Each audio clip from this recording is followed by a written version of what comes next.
I heard Olivia meow. And we're live. Hello, everyone. How are you doing? We are joined by two of our friends, Laura and Angela, and we have little Olivia here who is super excited, super happy. I heard her meow when you turned this on. Oh, yeah. She is. Okay, Olivia is the funniest. She loves being on camera, literally loves it so much. And people think, like, oh, do you get, people think, oh, do you get your cat to pose? No, I get my camera and she poses herself, honestly. Yeah, so today we are doing reading sprints. And if you guys want to introduce yourself, very quickly, my name is Sarah. I am a cat lover, and welcome to the channel and welcome to the reading sprints. Okay, Angela? I'm Angela. I'm also a cat lover, but my cats are not film friendly. They like to do their own thing. And, are we talking about what we're reading, or are we going to wait? Oh, yeah. Say what you're reading as well. I always get it backwards. You say what you're reading. Oh, well, today I'm going to be reading an arc. It is called Chapter and Curse, and it's this cozy little mystery. And it's just wonderful. I'm loving it so much so far, and I'm so happy. Hi, Abigail. Hi, Abigail. Nice. Hi, Abigail. Hi, Hugo and et al. Yeah. What are you reading, Angela? Oh, sorry. My comments are lagging, but hello.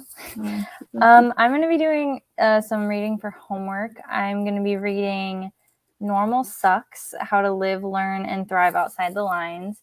And then Breaking Down the Wall, Essential Shifts for English Learners' Success. Interesting. That's for your education degree. Yeah. Nice.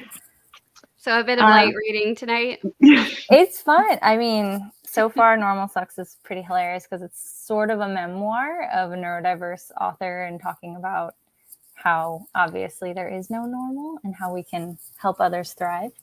So it's been funny so far. Memoir is one of my favorite types of nonfiction. Yeah. It is. Yeah, definitely.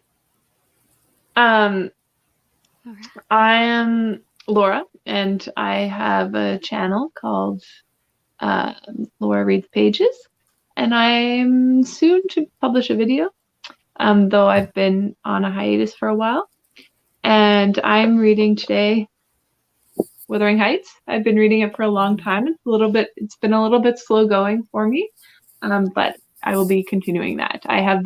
Was like my dad's copy from a long time ago, and it recently ripped in two. I had to tape it back together.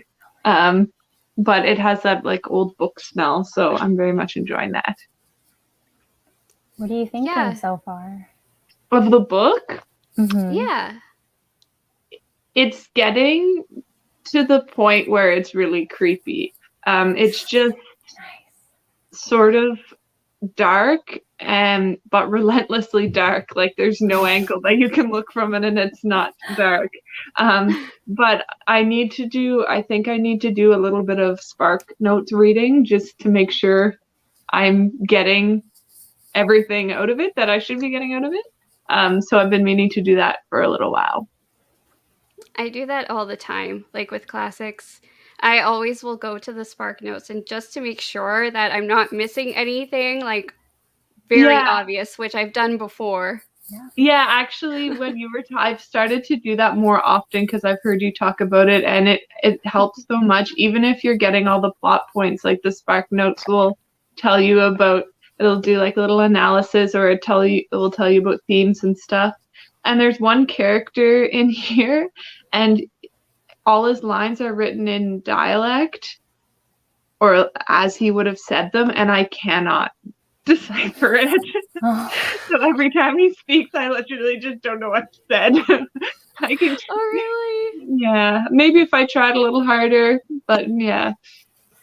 So, was it written by like an English author, or like who is it Yeah, written by? Emily Bronte, who is the second of the 3 Bronte sisters.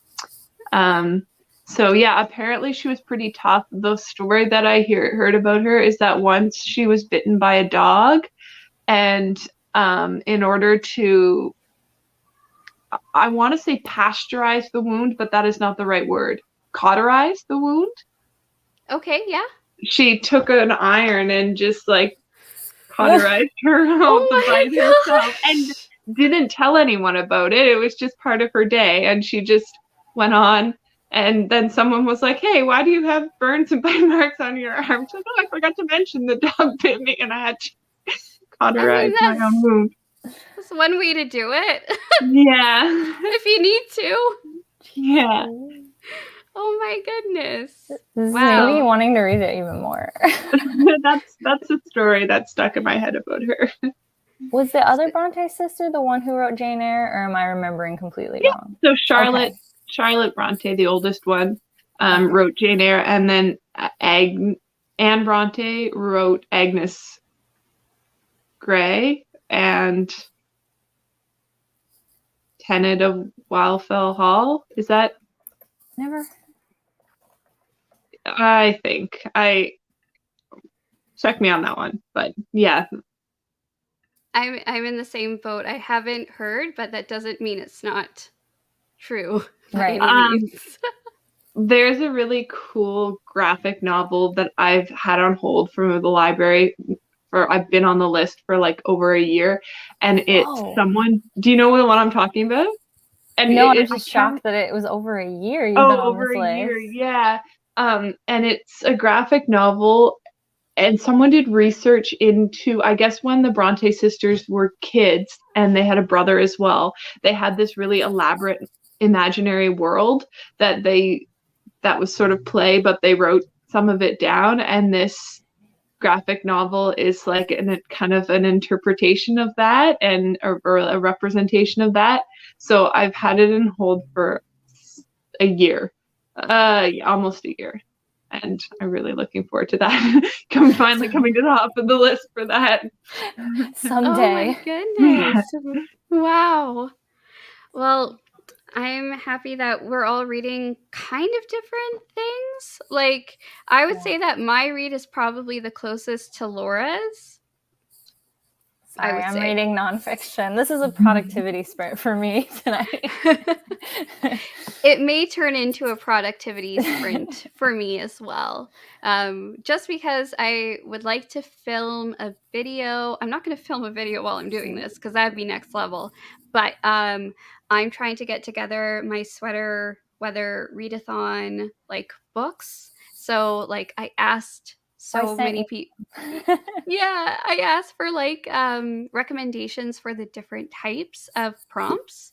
So like for instance, an orange book, and so many people responded that I want to make a video where I think what I'm going to do is I'm going to have different sections, contenders, and I'm going to flip my wheel and see and read whatever someone randomly chooses for me.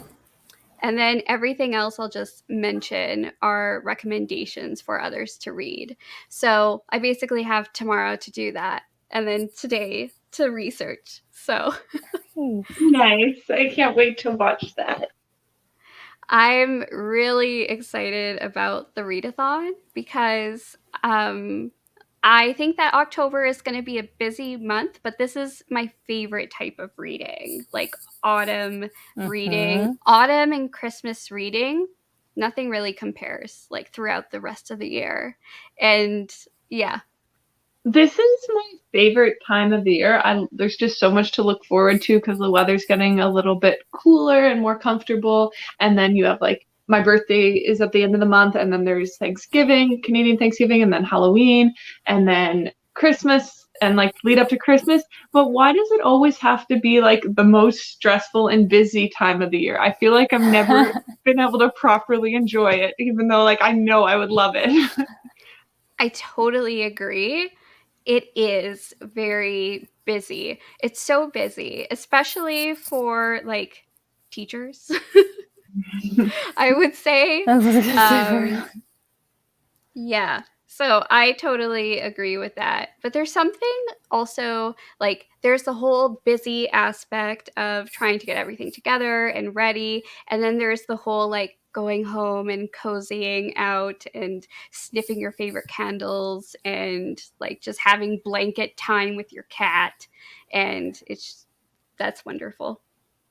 I have big news about this subject. Which I might cats? like pumpkin. Are I you always serious? hated it, and I always try to get like a pumpkin spice latte, and I try to get pumpkin things, and I never like it. So we were talking about it one of the other sprints that I wish I could because it would be so nice for this time of year. And my husband got one of those pumpkin muffins from Starbucks today. Yes. And it was so good. So I'm hoping maybe this is the year that I'll end up liking pumpkin, and now I can just like have more autumn food. I'm excited. I think I'm gonna get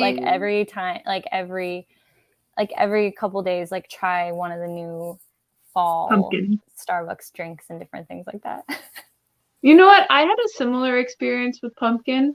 I'm not I don't like chase down pumpkin things even now, but I didn't used to like pumpkin pie, and now I do. So there you go. See, we change and grow, and it's so fun because now you get new things to try.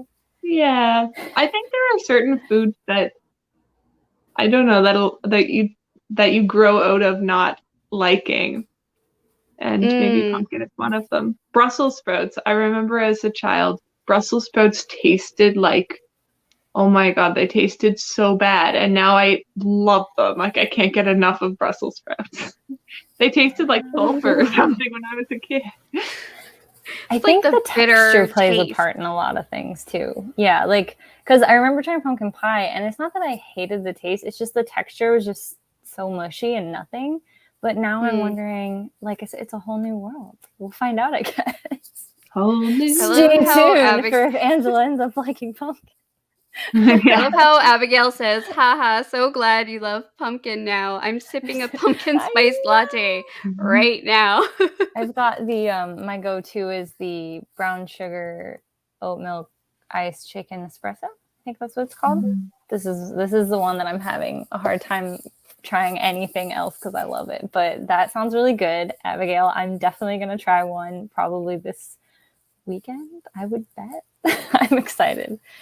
Have any of you had the apple one? The apple want to. I so really want to, because apparently I don't know if this is true. I would have to research to verify. But I remember like looking this up and trying to see if the pumpkin spice latte was vegan. And at the time when I did, it said that there was some type of like milk product or something in there. So I've never had a pumpkin spice latte. Yeah. Did they change? I know. Now I want to look this up. The apple cider apparently is totally vegan, but I don't know what's up with the pumpkin spice latte.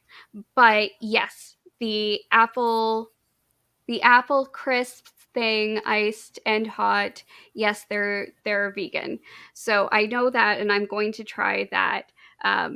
Pumpkin taste, though, I do like the pumpkin pies. I think that they're delicious. My dad makes the best one because he's a baker. But that's amazing. Yeah, and what I like to do with pie, just about every type of pie, really, almost every type of pie, but I don't know if you can do this really with pumpkin pie, but I love to have really warm pie and like ice cream.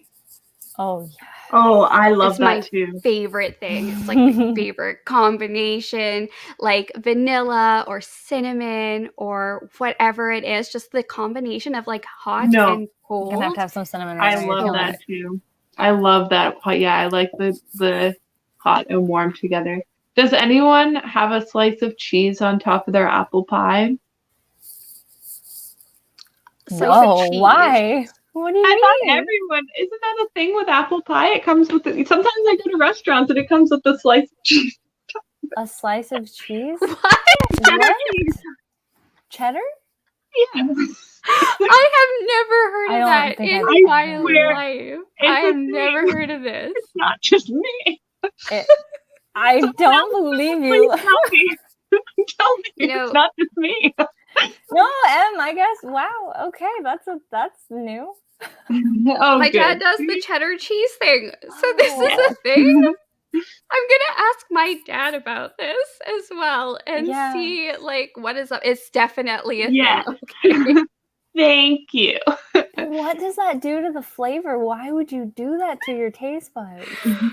I remember liking it, and I can't really recall enough to describe what it did to my taste buds, but I just remember being skeptical, as you are right to be, but I remember enjoying it.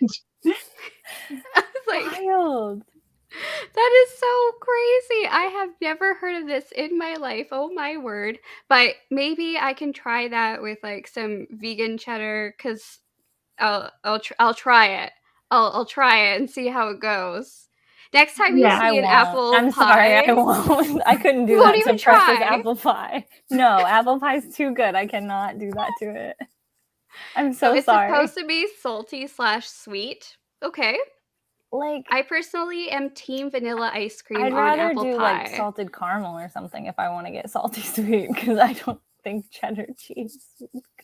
Yeah, I'd rather do like a vanilla ice cream on apple pie, Yeah. I think, than the cheddar on apple pie, but I would try it.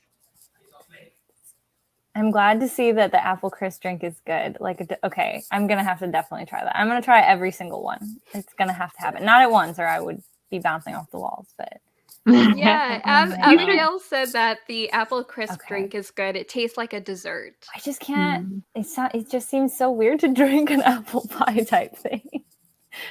Right? A little bit. But I I'm think, so sorry, Sarah. It's not vegan. you The know, pumpkin spice fall drinks are not vegan, nor can they be made vegan. but I could try to do it myself. I Yeah, could try to do it myself. I'm You sure they can- have lots of good recipes online. You can veganize so many things. Even the apple pie with cheddar. I don't know. Em says don't recommend vegan cheddar. Right. I am Fair so enough. fascinated by this, Laura. I'm so glad that you shared that. That's so interesting. Yeah. I'm I wish wondering what the origin is. I'm curious to see what your dad says, Sarah. I'm pretty sure he won't know. Like, I'm almost 100% sure. But if he does tell me about that, I'm gonna shout you out and say, like, Laura was right. Michelle said, now that's a video idea, trying weird food combos. Yeah, that's Yeah, the one that sticks out in my mind. that'd be fun. Yeah, I haven't really. I think it was my partner. He had mentioned that there's like a TikTok thing going around of watermelon with like mustard on it. Have you heard of that? I've heard of it, but I can. I can't. No. I can't. No, I couldn't. Even if you paid me. Well, maybe. If you paid me, I'd do it. But yeah, no.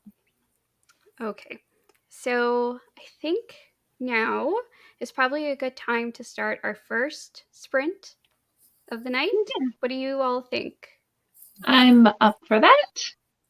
Okay, let me just get the timer. Shout out to Sarah for the beautiful fall leaves background. Oh my god. I need to Love talk to you it. about how you do these backgrounds because they're Thank you. I play around until I think, that looks nice. Oh, I got our book club book from the store today. The Inheritance of Orquídea Divina. It's out now. ooh. Jealous. been It's so wanting to pretty. read that since I heard about it, literally. Okay. I'm just going to pull up my book. I think I have. One of the reasons that I got this book is because it is a cozy mystery, but it has a cat on the cover. The cat's not featured enough, so The I'm book going to I note that. recommended you has a cat. The City of Ghosts, the middle grade by V.E. Schwab, or Victoria Schwab. She uses her long name for middle grades. It has a kitty cat on the cover. Adorable. Okay, so is everyone ready for reading sprints? Okay. Well, ready or not. 3, 2, 1, and start.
Okay, so the half hour is up, but time may have shifted a little bit there because the timer was stalled for a little bit. So if it felt like it was 35 minutes, it was. So thank you to Lisa. I thought it felt like a little bit of a long 30 minutes. Exactly. So thank you to Lisa. Hello, Princess Fuji. No, you. We are happy to have you here. So how did everyone's reading go? I found a word that I just don't understand. Maybe someone can help me. Sure. Give me. Oh yeah.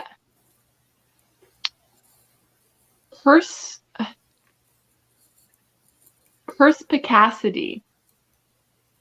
Perspicacity.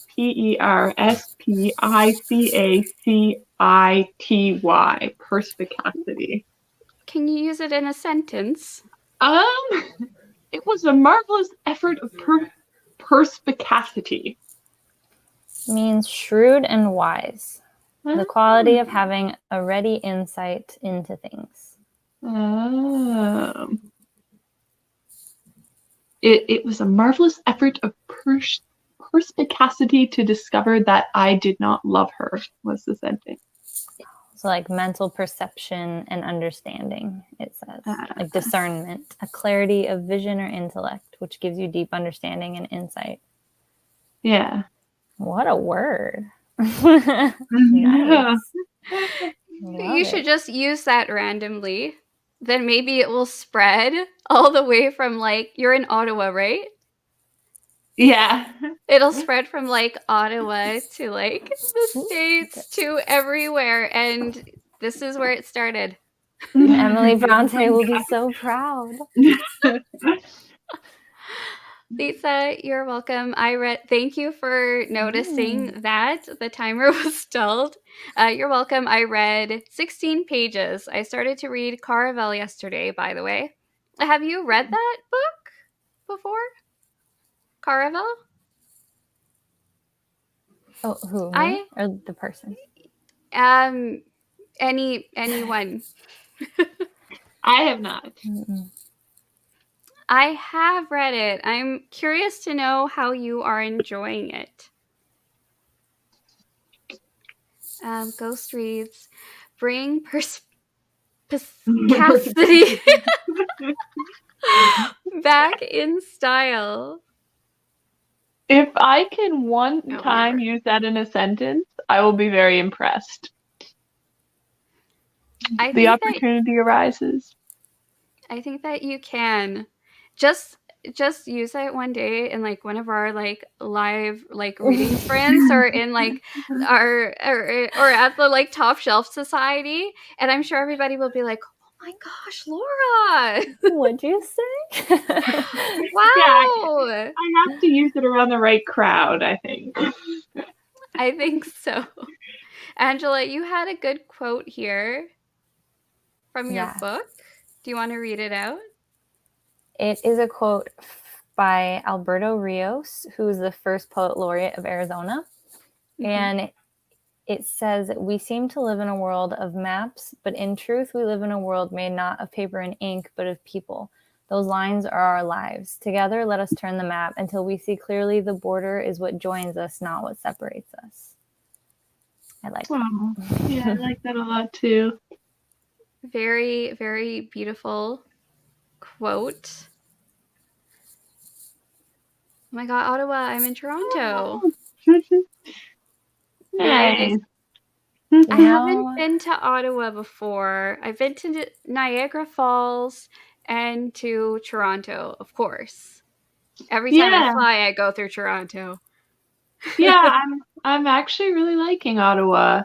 I had visited before, and I've never been to Niagara Falls, but I visited Toronto before. And I really like both cities, actually. Yeah, I've never been to Edmonton. You're in Edmonton, right, Sarah? Yes, I am. Yeah, it's very different from BC. Yeah. So Caravel. I had it for like over 3 years and just got around to reading it now. I like it so far, but I feel it takes a long time to really start. I would agree. I think that it does take a little bit of time to get into it. And I'll be curious to know what you think of when the whole event starts happening and taking place. There's a lot going on there. We love free healthcare. Yes, we do. Rub it in. Thanks. I'm sorry. I'm sorry. I'm sorry, but thankful. Oh, no, that's the way it should be. No, we're the weird ones, the wrong ones, in my humble opinion. We could talk about healthcare for a very long time. It literally is a necessity for life, literally. Anyway, I have to say that Em is reading a book about mushrooms, and tell me that you can't hear mushrooms and not think of Mexican Gothic.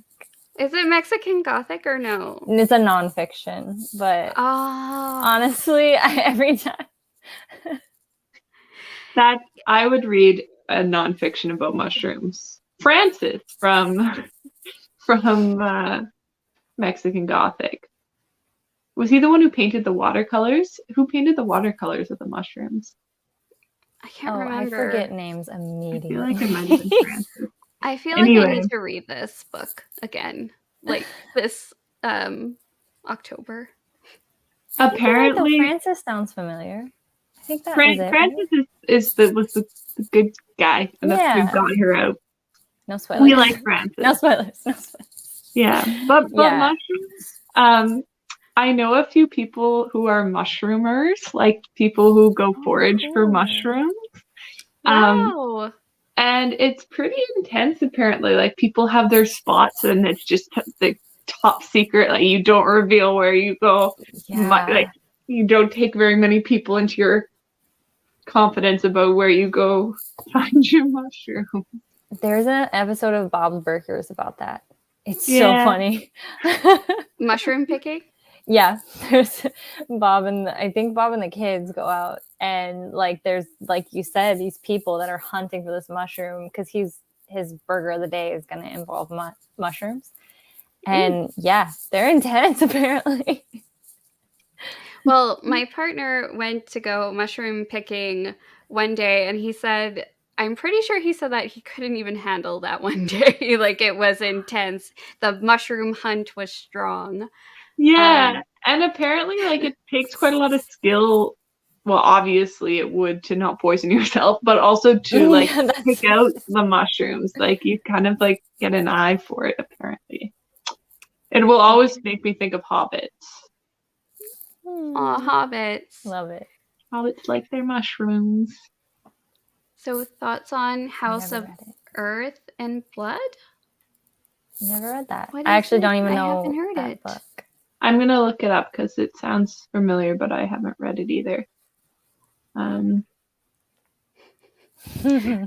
Fungi fiction is my new obsession. Thanks, Sylvia. Yes. You know, Sylvia Moreno Garcia has written so many books. I was in the horror section and saw like this almost steampunk looking book, and it was by her. And I've never heard about it at all. I just keep finding more and more books that she's written. It's incredible. She's written so much. The range too. Like, wow. A huge range. I do actually want to read her thesis one day.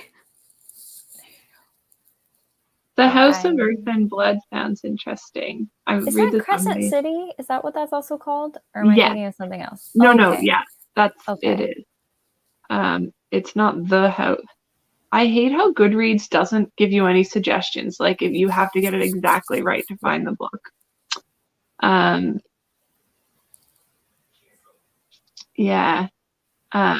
Brian Quinlan had the perfect life, working hard all day and partying all night until a demon murdered her closest friend, leaving her bereft, wounded, and alone.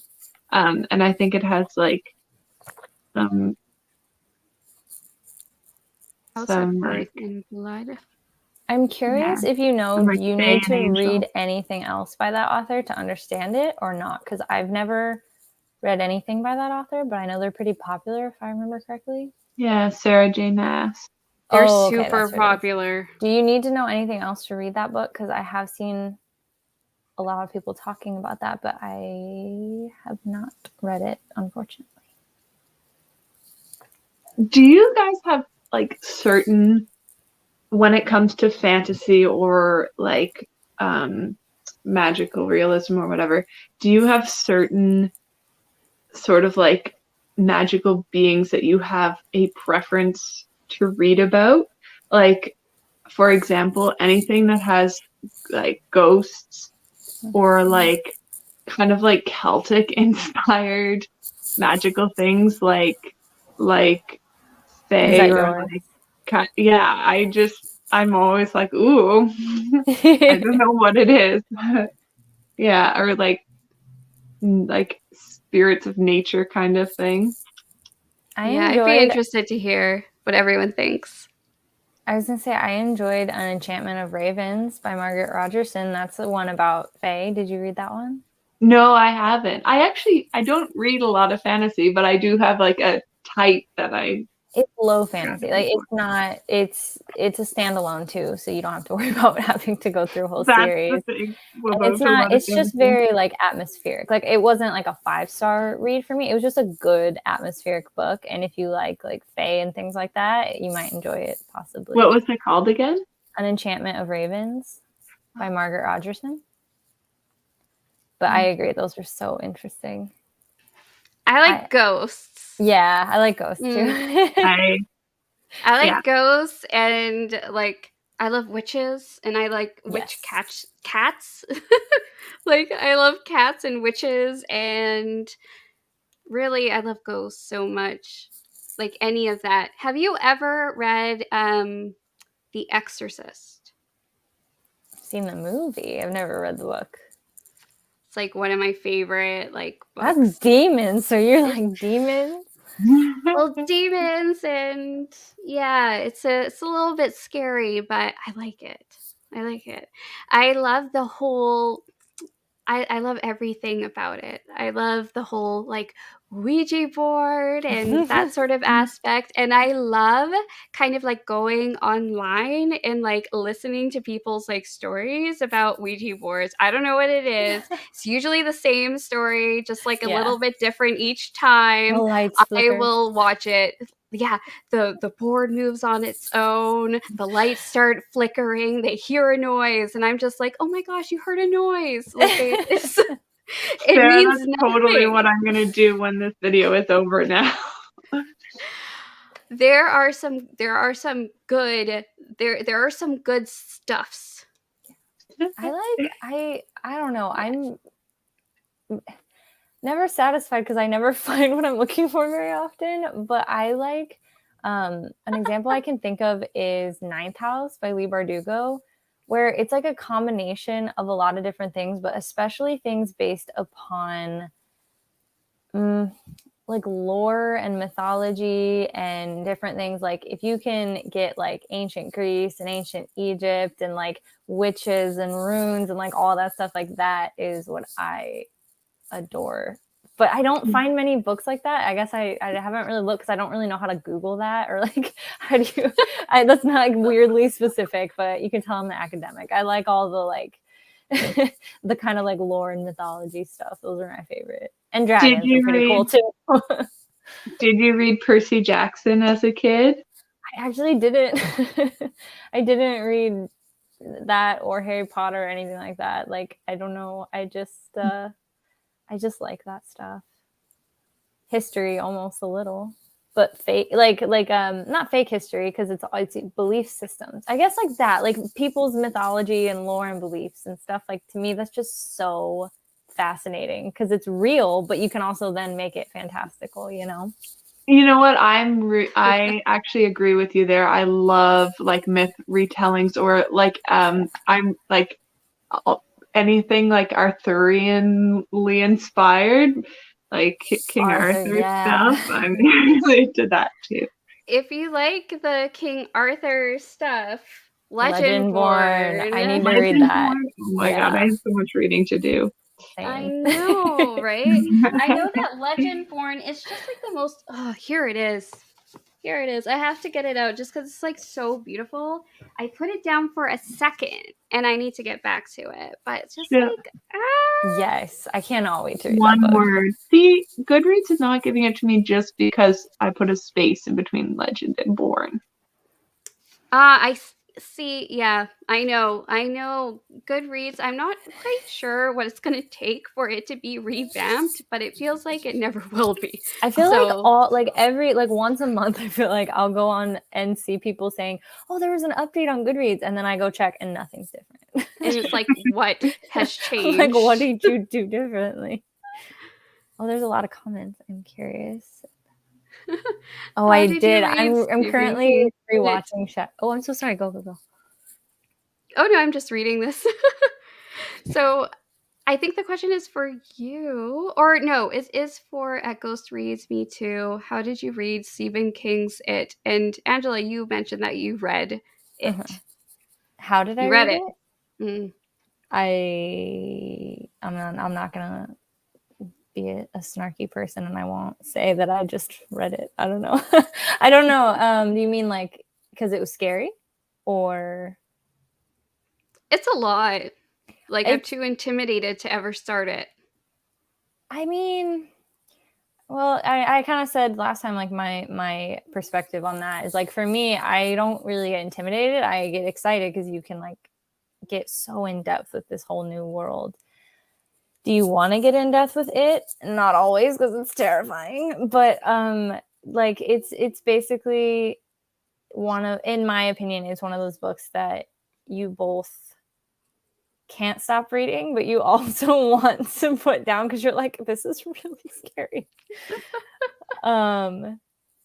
Yeah, I just would read it during breaks at work and different things like that because I've read it twice. So when I was younger, I don't remember. I just read it and then I read it between breaks and stuff. And yeah, it's real creepy. It's real creepy. It sounds very creepy. Oh, I went through a whole big books only because I'm pretentious phase in my early 20s, and I don't think I actually absorbed much from it. Ha ha ha. I need to reread. Yeah, I went through that phase too. Yeah. I want to go through it. I've never been through it. Yeah. Isn't The Secret History pretty big? We're going to read that in November. Oh, is it big? Oh, is it not? I always thought it looked big. I think it's like 500 pages at least. Oh, that's okay. That's okay. I'm okay with that size. But when it gets to like 900 or something like that, nah. When it takes you several months to, yeah. It says 559. Didn't read Percy Jackson, but I know Harry Potter movie by heart. Basically, I can literally recite the movie dialogues. Yeah. Because last year I reread all the Harry Potter books, or I listened to them with my boyfriend because he had never read them before, and it was great because he loved them, and it was so much fun, like watching him learn about them, and he'd like have these hypotheses about what was going to happen. I'm like, that's so cute that you don't know. How did you get this far in society and you don't know? But anyway, I rewatched the movies, and there are some that I really don't like, and some that I was pleasantly surprised that I don't remember liking as a teenager, because I think I was always so upset when they deviated from the book. But Harry Potter 7 Part 1, that was great. What a fucking rediscovery of that movie. Oh, really? Huh. Oh, what did you say, Angela? Did you say you didn't like it? Oh, I said that's so specific. Oh, that's so specific. I thought I heard something else. Now I really want to get through Legendborn. I'm about this far through. About that much. Chunky book. It is a chunky book. It's It's about 500 pages, so not too much. Not like too much. There is sort of a satisfying long book. Like if it's a sort of book that really draws you in, it's kind of it can be like a journey. It can be nice longer books that way. I will say I did really feel like A Little Life was a journey. It really was. And yeah. That's all I'll say. It just felt very much like, even though it was a long book, it really felt like I was just present throughout all of it, and it was intense. But okay, there's something about A Little Life that kind of reminds me a little bit of like how Charles Dickens writes his novels. I love how Charles Dickens writes his novels so much. It's almost like I love the clever, witty, like narrator presence. I love that so much when you feel like the narrator is discussing a book and telling you the story, but they also have like insights provided as well. So it's not just like you're trying to figure out like what the characters are thinking and saying, but almost like the author has like just a bit of like flair to them, just a little bit of character to them as well. Yeah, that's what I love the most about Charles Dickens writing, is that whenever I read A Christmas Carol or like any of his books, really, Great Expectations, it just feels like he's just having like a witty banter with you as well, and I just love that so much. It's just like you're being told a story by someone you know, or like I love that feeling.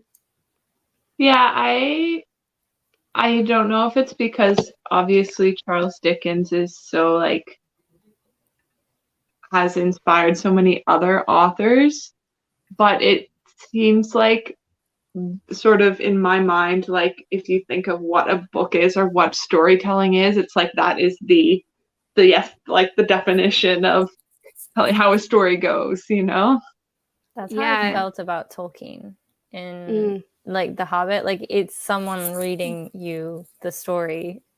And that's why the audiobook was so nice, because it was written as if you're, and he'll say that sometimes, like, well, I don't need to explain this, you know all this, and it'll talk to you like that.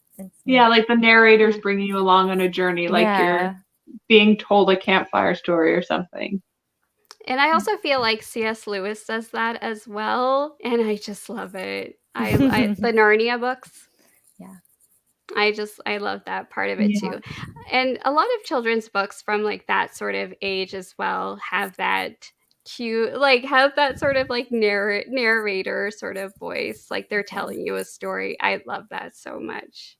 Yeah. Makes it fun to read it out loud. Yeah, exactly. It's almost like you're being read to by like a friend or someone you know. Okay, are you guys ready for the next reading sprint? I might make myself a cup of tea, but I will do that during the first part of the sprint.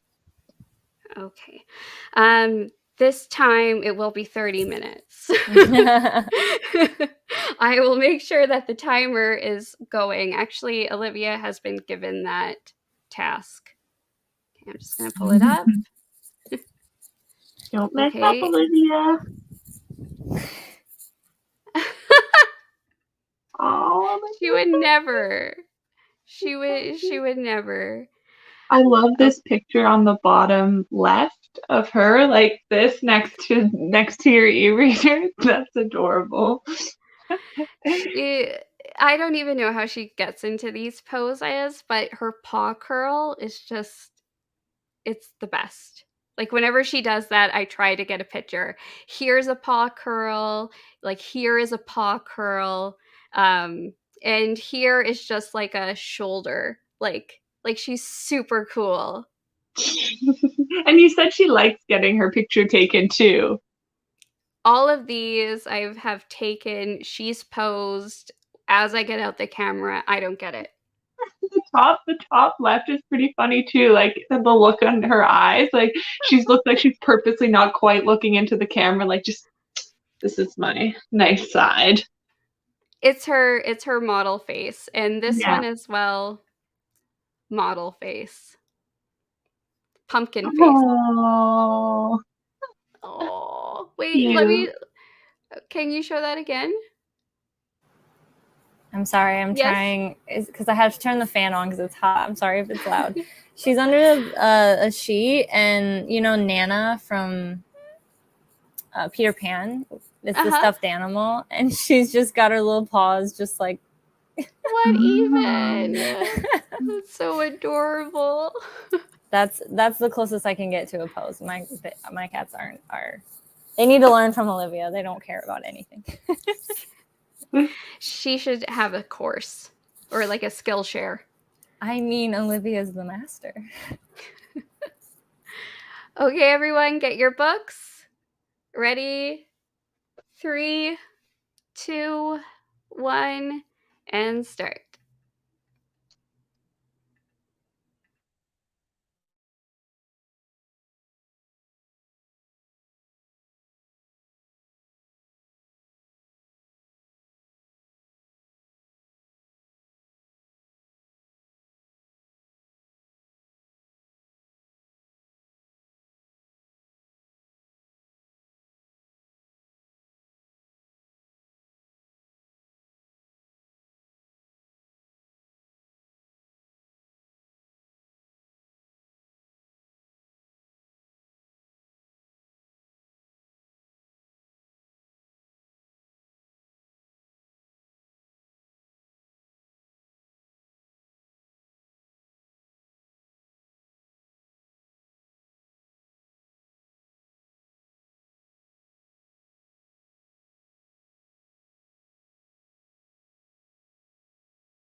I'm always so like tempted to like say boo or something, but like I think it would like scare everyone so much. I promise I won't do that, but I'm tempted to do that one. Oh my gosh, you all would hate me and never watch it again if I was just like, hey, time's up, or no, just boo. But that's your vibe. It's like Sabrina. What? I said that's your vibe. It's like Sabrina the Teenage Witch. Sorry, I'm turning off the fan. Okay. How is everybody's reading? I love this. So love that. Yeah. Michelle says, love that moment when you're reading and totally forget it's not actually your world. Yes. Yes, that is the best. When you start dreaming Totally. about the thing you're reading about, that's really cool too. Oh, that is cool. Yeah. That's what happened with me and the book Catherine House. It's a polarizing book apparently, but I've told the story before that the book itself feels like a dream. The character's just like cool. floating through. You get like, oh, she's taking a nap and wakes up, and then this happens and this happens. And I took a nap on accident while I was reading it and dreamt about it as I was sleeping, and then woke up and I was like, wait. Oh my goodness. Was that real? Was that not real? Hello. Hi. Hi. I do this thing with books, and I've just become conscious of it. I don't really use bookmarks, but I also don't remember the page number that I'm reading. So when I pick up the book, I literally just flick through and like skim read until I find where I was. What if you see something you don't want to know yet? Well, I usually I usually find a part that I have read, and then I remember how close it was. Like I don't usually go too far. I usually go to. That's good at least. That is like living life on the edge. Wow, that's like extreme reading. Yeah, Oh I don't know why I do it. It's so unnecessary. It's so easy just to bookmark or remember the page number. Chaotic evil bookmark alignment. Yes, chaotic evil.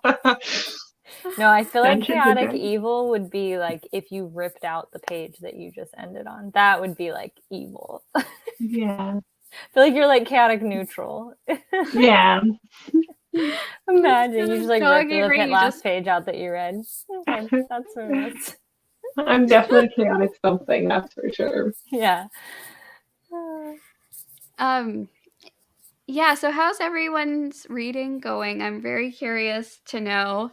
I feel terrible because I'm reading my book and I am not having that experience of leaving and totally forgetting it's not actually my world. I'm very aware of my world, and oh my gosh, like I'm not quite sure. I really enjoyed the first little bit of the book that I'm reading right now, but I'm kind of at a point where like something cool's got to happen. Like I'm about 65% of the way through and I'm just like, okay, let's wrap up this book.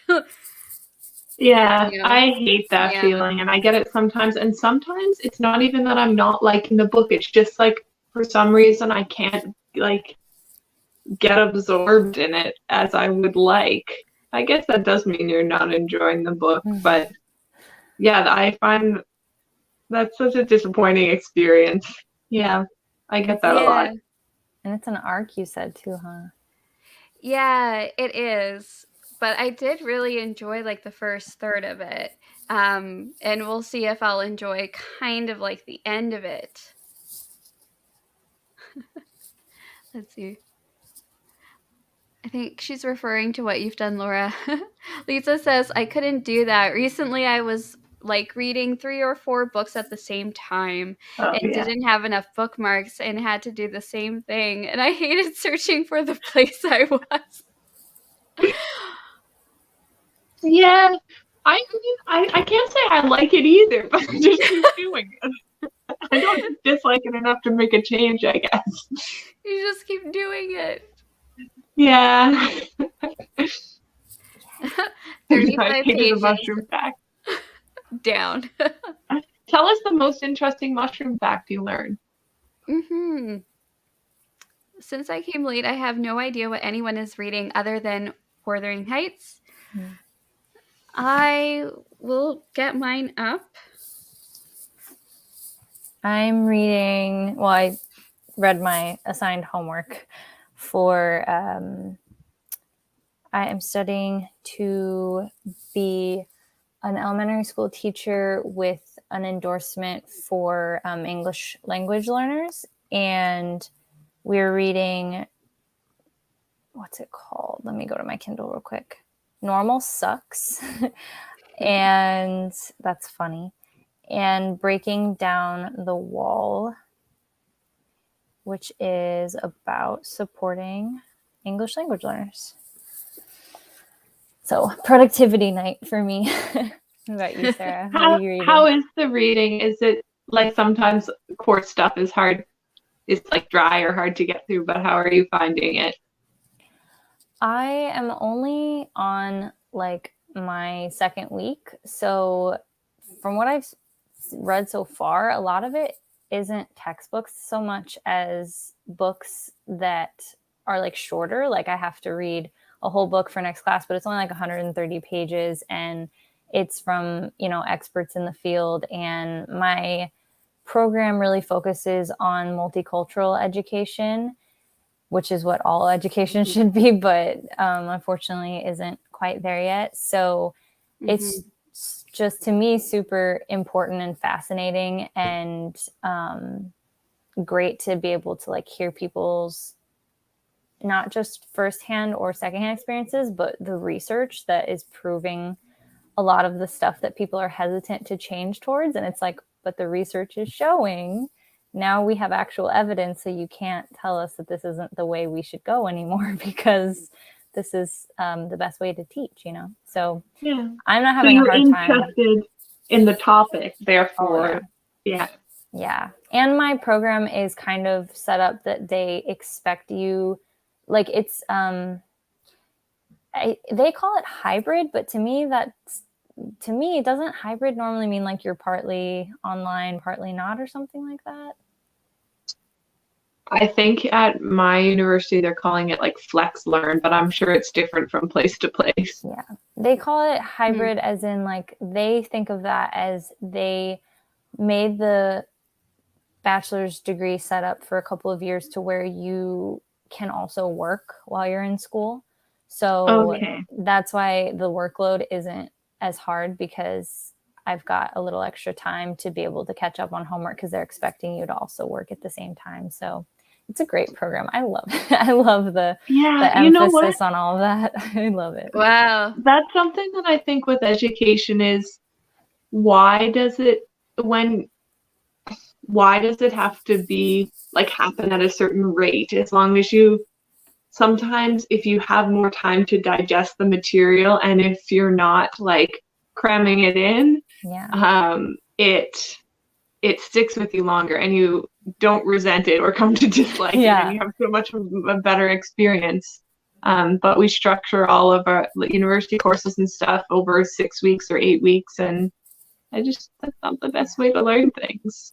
Yeah, the interesting thing that I've been like experiencing so far with all of my classes actually is like, yes, we are writing a lot, but they're not like academic papers yet. It's more a reflection. They say, okay, read this book or read this chapter and write a reflection on it. Like, what did you get from it? What do you feel about this in teaching? What is your experience with this? How can we apply this to now and the future and the past? And like, to me, it's such a great and important way to learn, because you have to first know what you're bringing into the classroom. Like, what is your values? What are your implicit biases? Like, what are like you bringing into it? And then also like, how can you learn from your students? And like, of course, like I said, the emphasis on non-English language speakers and how that's an asset, like that you are bilingual. That is an asset. And unfortunately, a lot of it is looked at as a deficit for some reason. So kind of like trying to make that shift and how to support. And I just thought that was really interesting so far, that I've just been having to write a lot of reflections on things. And I'm like, that's Yeah. cool. When I did my program, it was all reflections, to the point where the professor would be like, and you're going to write out, and the class would be like, a reflection. Oh, that's great. Oh my God. But I think it's just the nature of teaching that you have to, it's not, you're always having to adapt, and it's not like a stagnant thing. Like, you're always having to kind of reflect. So I mean, so that's why they get you to do that, I guess. Yeah, that's neat. Yeah, that's drastically different from my experience in science. Yours was a lot of academic papers, huh? Well, it's more like learn all of the things and then show us that you have learned all of the things. That's basically it. We don't care what you think about what you learn, just learn it.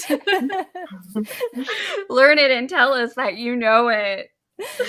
I love it. Have you come across the term culturally relevant pedagogy? I just remember in my degree, there's some education buzzwords, and that was one of them. Culturally relevant pedagogy, cultural relevant pedagogy.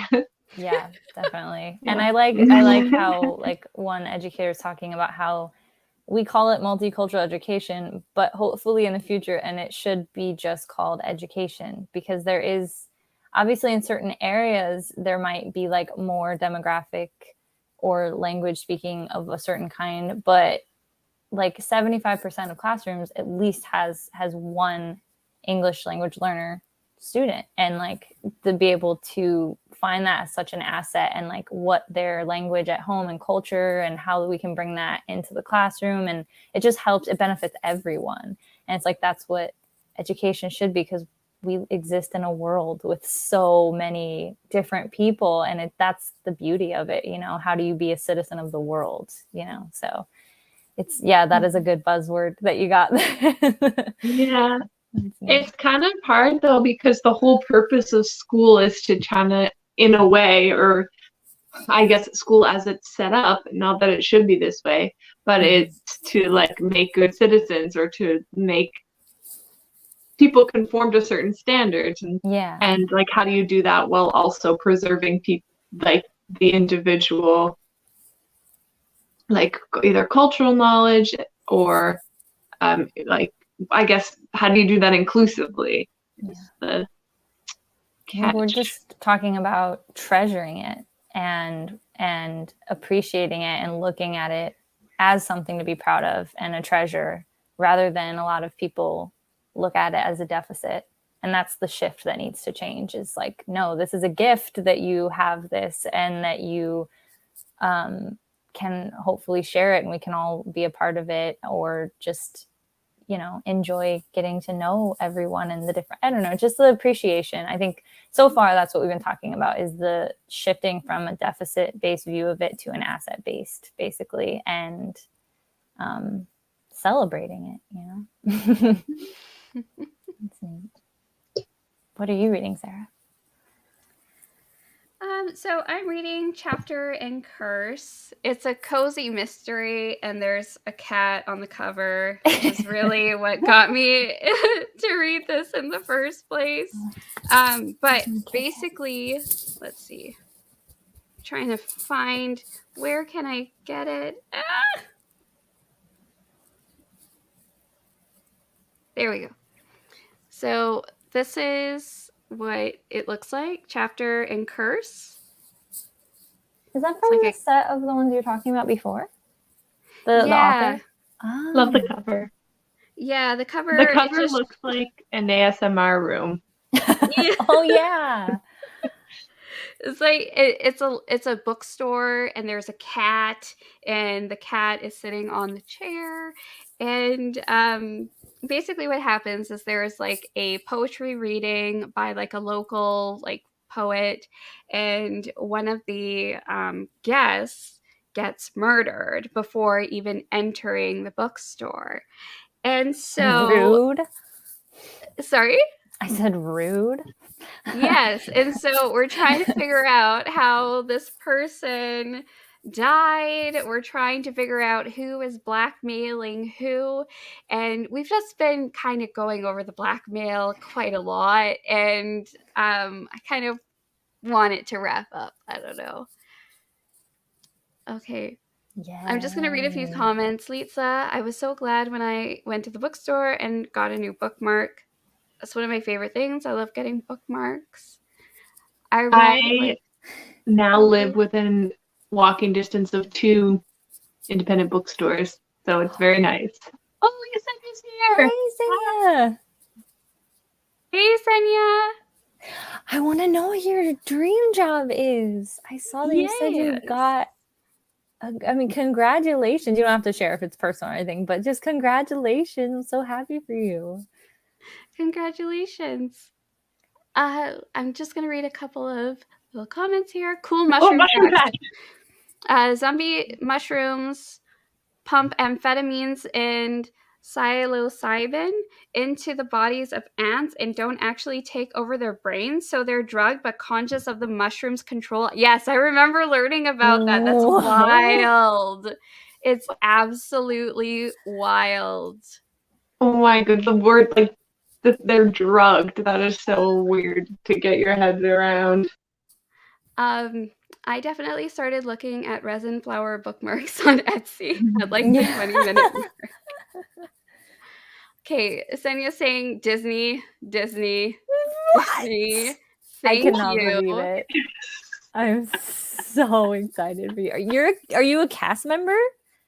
Like at a park or I don't want to like get too personal if you don't want to tell the internet any of this, but like that's exciting. Holy cow, that's incredible. Disney. Wow. It was probably because of your Disney ranking video, wasn't it? They saw that, your Disney movie ranking video, and they're like, yeah, this person knows their stuff. Aww. That's so exciting. That is super exciting. Congratulations. That's amazing. Oh my goodness. What? That's amazing. And also the person who's reading Caraval, how's that going if you're still here?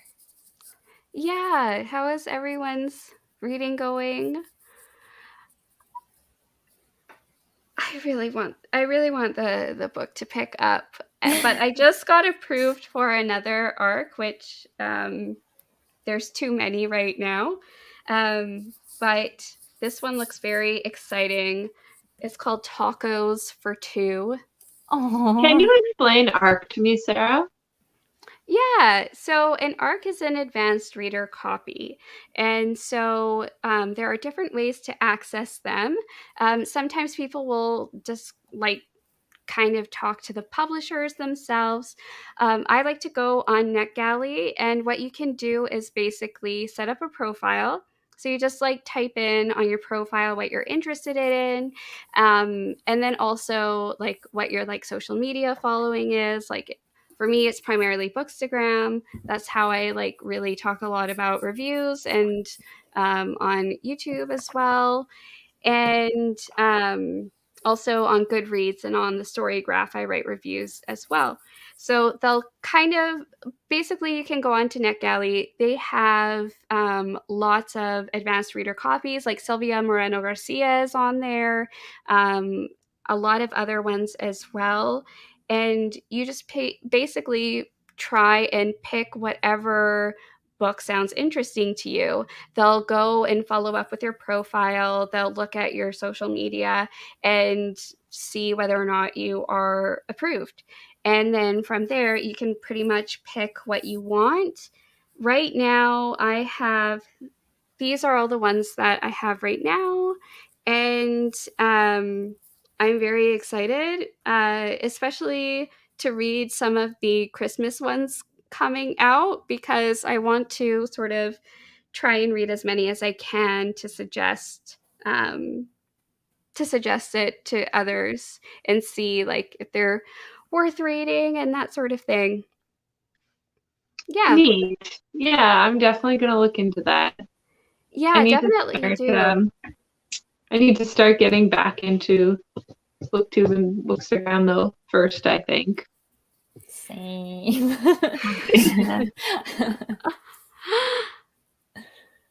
Oh, Senya, I was so scared the Disney video was going to look bad. No, it was great. It was amazing.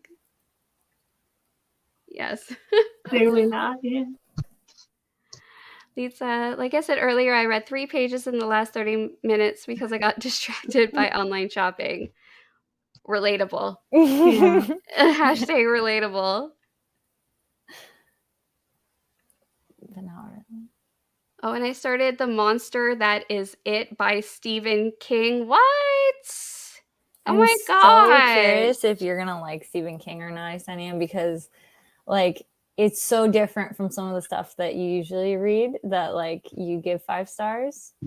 Yeah, she says very descriptive. Yeah, he'll go on tangents about things that you're just like, do I need to know this? But you do get to feel more connected to the characters that way, I guess. Sometimes it's a little too much, but you know.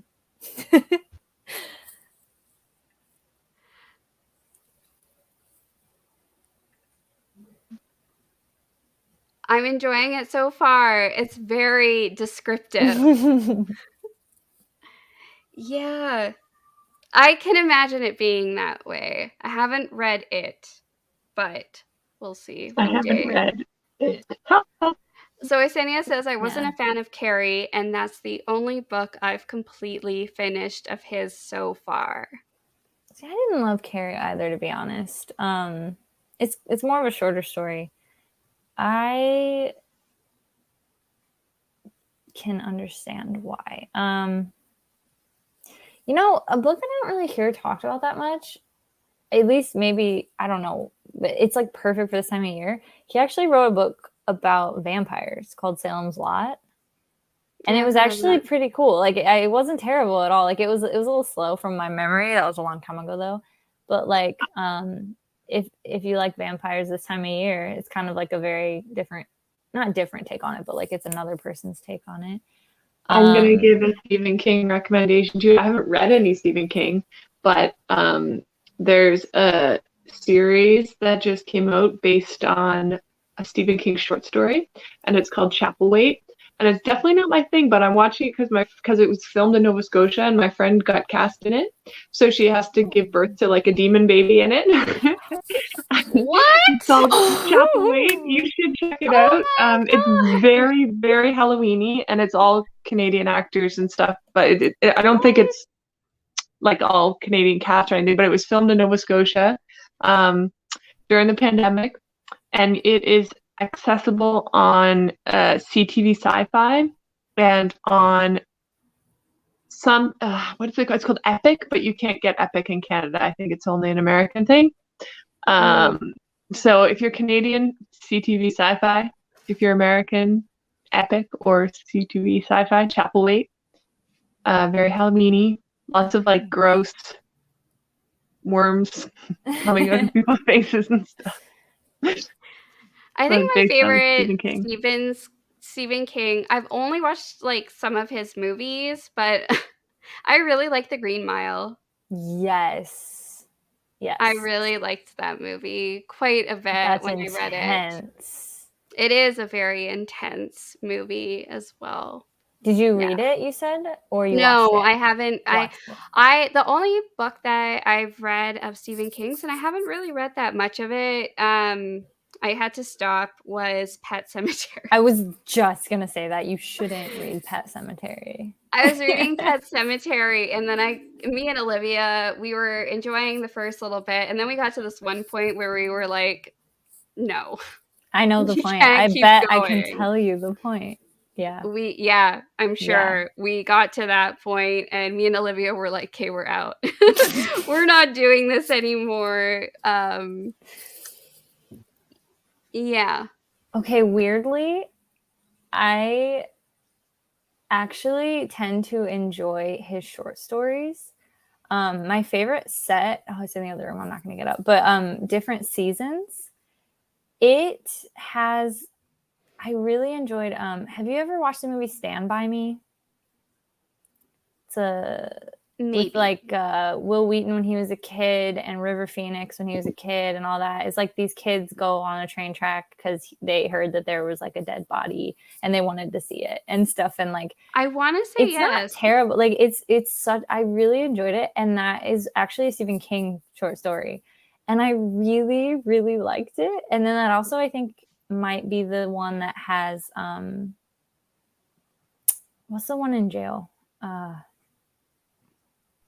Oh, come on, help me out. I know people know what I'm talking about. The one in jail with prison. what are you Shawshank saying? Redemption. Shawshank Redemption. Oh, that's what I thought. Oh, I was yeah. I was kind of daydreaming, and then I came back into it, and I was like, I think I know that, but I don't want to be way off. Yeah, I like a couple Shawshank of Redemption. versions of Pet Sematary. I think they just recently did another remake, but they had an older one too. Yeah, they do a lot of the same things over and like It's new, a remake too, and like It got strange. Pet Cemetery did. yeah. And I was thinking, okay, so when I was in elementary school, there was like a cutesy book called Pet Cemetery, but it wasn't the actual like Pet Cemetery. It wasn't Stephen King's. It was like an author who did like their own retelling version of it. So I kind of went into it thinking it was that, and I was very wrong. I was like, oh, it's a cute cat. No. Yeah, no. My cat Harry Hi, just Harry. joined in and says hi. Hello. Yeah. Hi. Oh, she's gonna bite.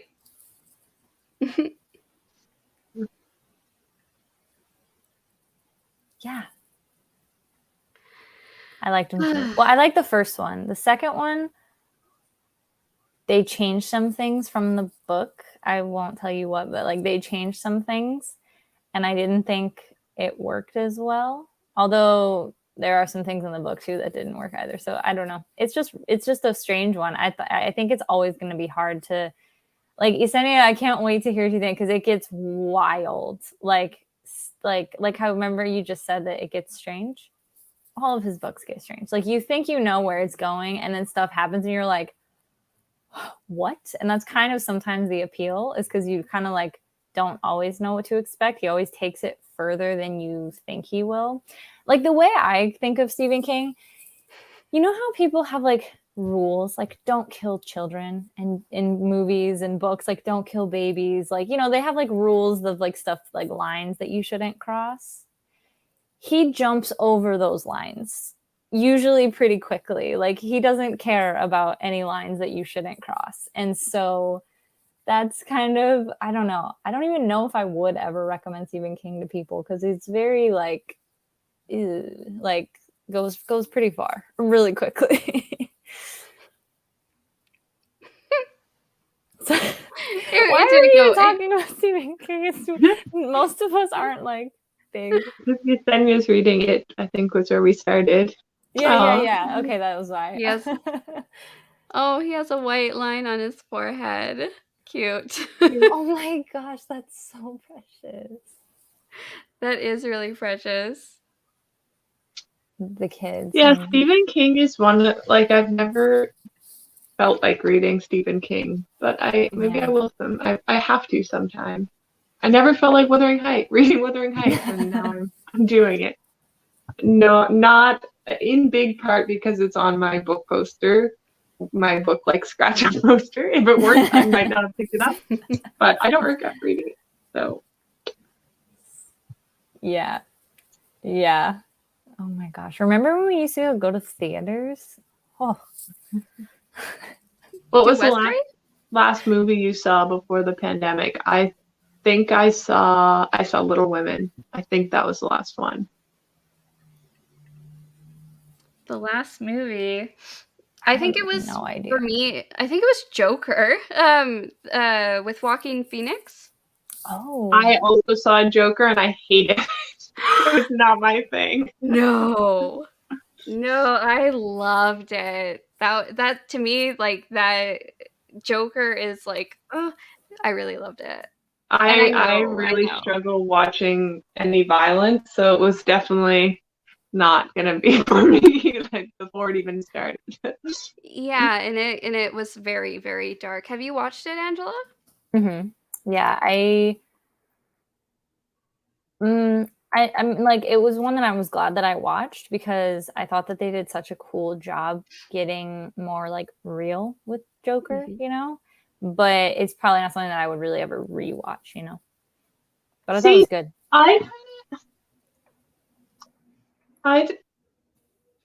I know that everyone, there's a lot of talk about the depiction of mental illness and stuff. But I felt weird about the depiction of mental illness. I just feel like mental illness is so often equated with evil, and I felt like the movie didn't do anything to change that like representation. You know what I mean?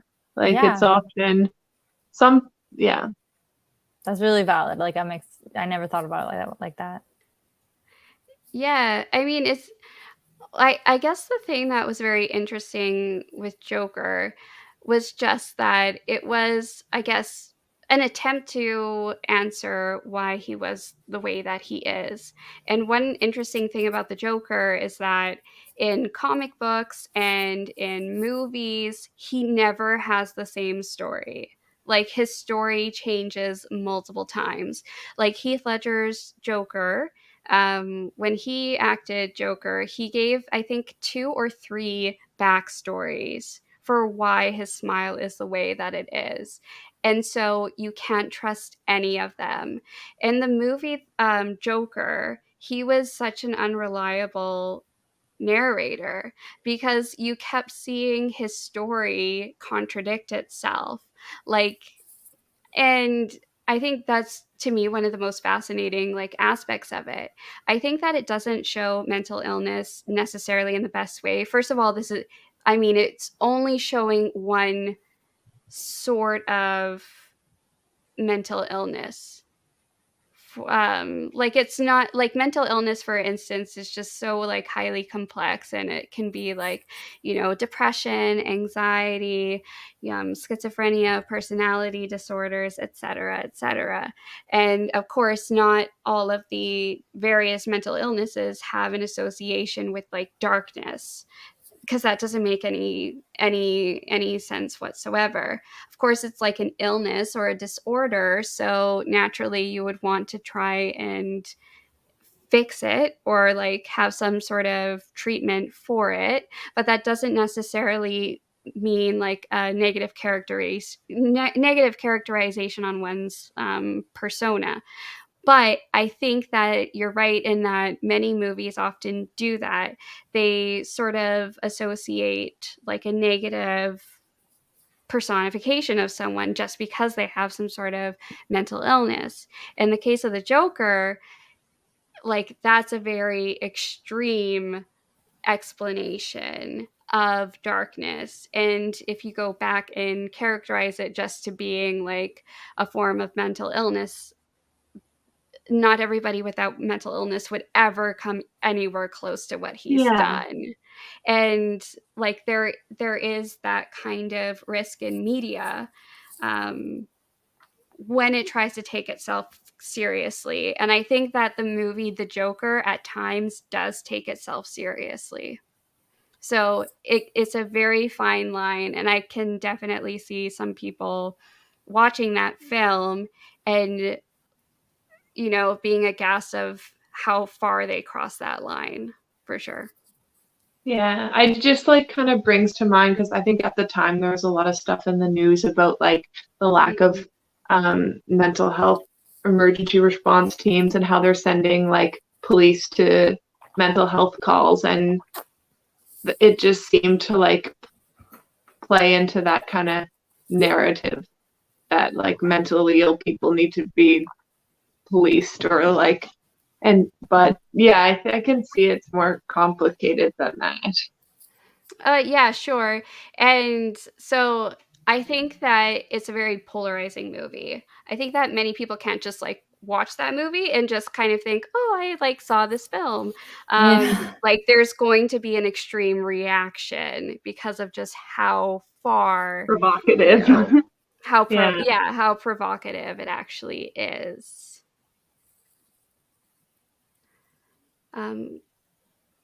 Kind of ties into Chekhov's disability. Disabilities always have to be a plot point. Mental illness always has to be a plot point. It's usually either evil or cure. True.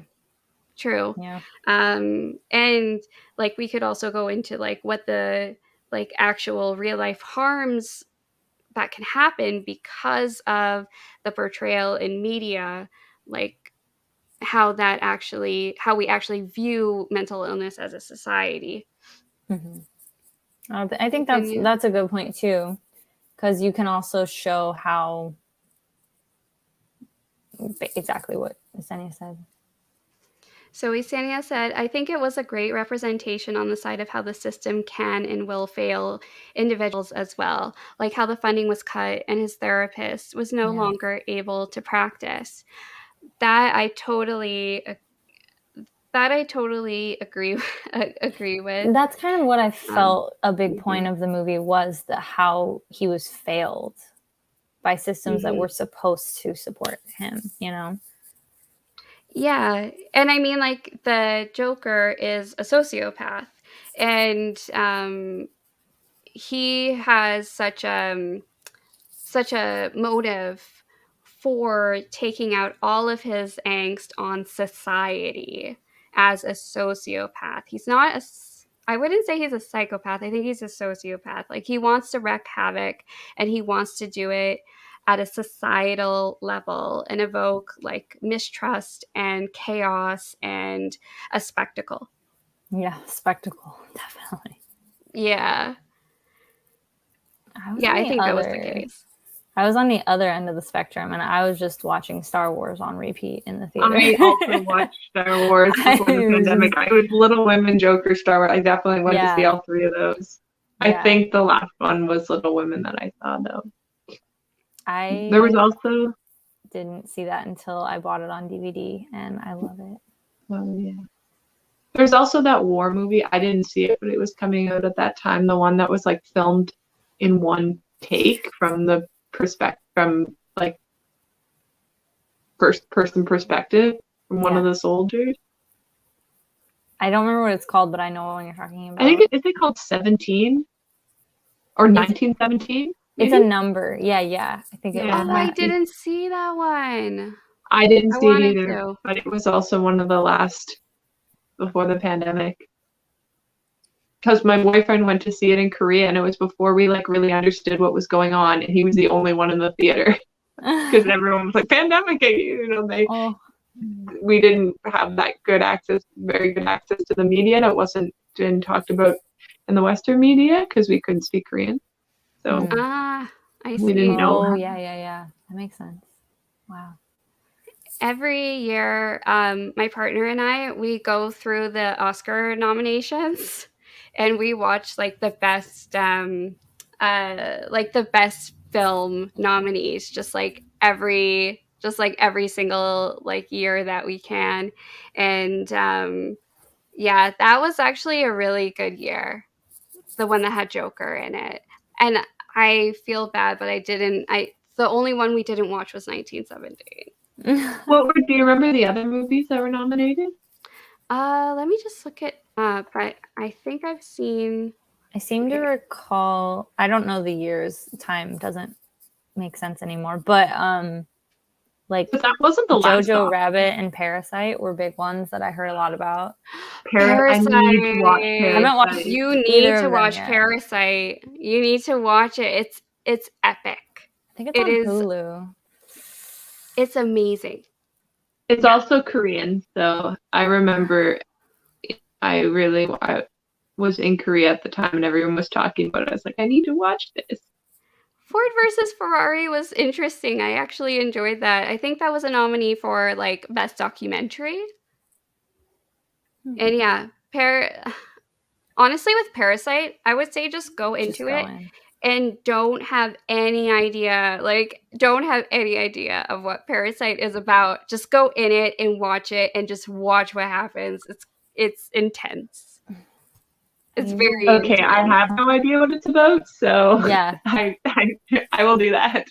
Even if you know just like the tiniest like little bit, it probably won't. I've never seen a movie like it. Yeah. I want to see that, and like one of our favorite people in the industry, just in general, is Taika Waititi. He's the master of everything and the perfect sense of humor for like me and my husband. So we want to see Jojo Rabbit too. And I heard that was really good. That one's good as well. Okay, good, cool. I mean, either way, he has our sense of humor, so I'd watch it no matter what. But yeah, I like that. I like that one. And I think we watched the Bombshell as well. That was interesting, but I like Jojo Rabbit more. Parasite, is it scary? At times, yes. Is it more disturbing? I'm just taking that from the title, Parasite. Parasite makes me think of that fungus. Parasite is like disturbing, I would say. But I don't want to say very much. Except it's wild. It's wild, it's funny, it's tragic, it's epic, it's like everything that could be in a movie all at once. I don't understand how it was made or like why. It's Parasite. It's on my list, but I don't know anything about it. Good. That's so interesting. I feel like movies freak me out way more than books. I'm the opposite. I'm the opposite. opposite. Because like in books, it's your imagination. So you can dream up the things that scare you the most. But I wonder if maybe it's because of the sound effects or something too that makes you more scared by watching the movie. Okay, so I'm actually someone who I never feel like watching movies. It's strange because I would way rather sit down and read a novel than a short story. But I'm way more of a TV show person than a movie because I'm just like, oh, I have to dedicate 3 hours to this. Like I don't watch. I never like.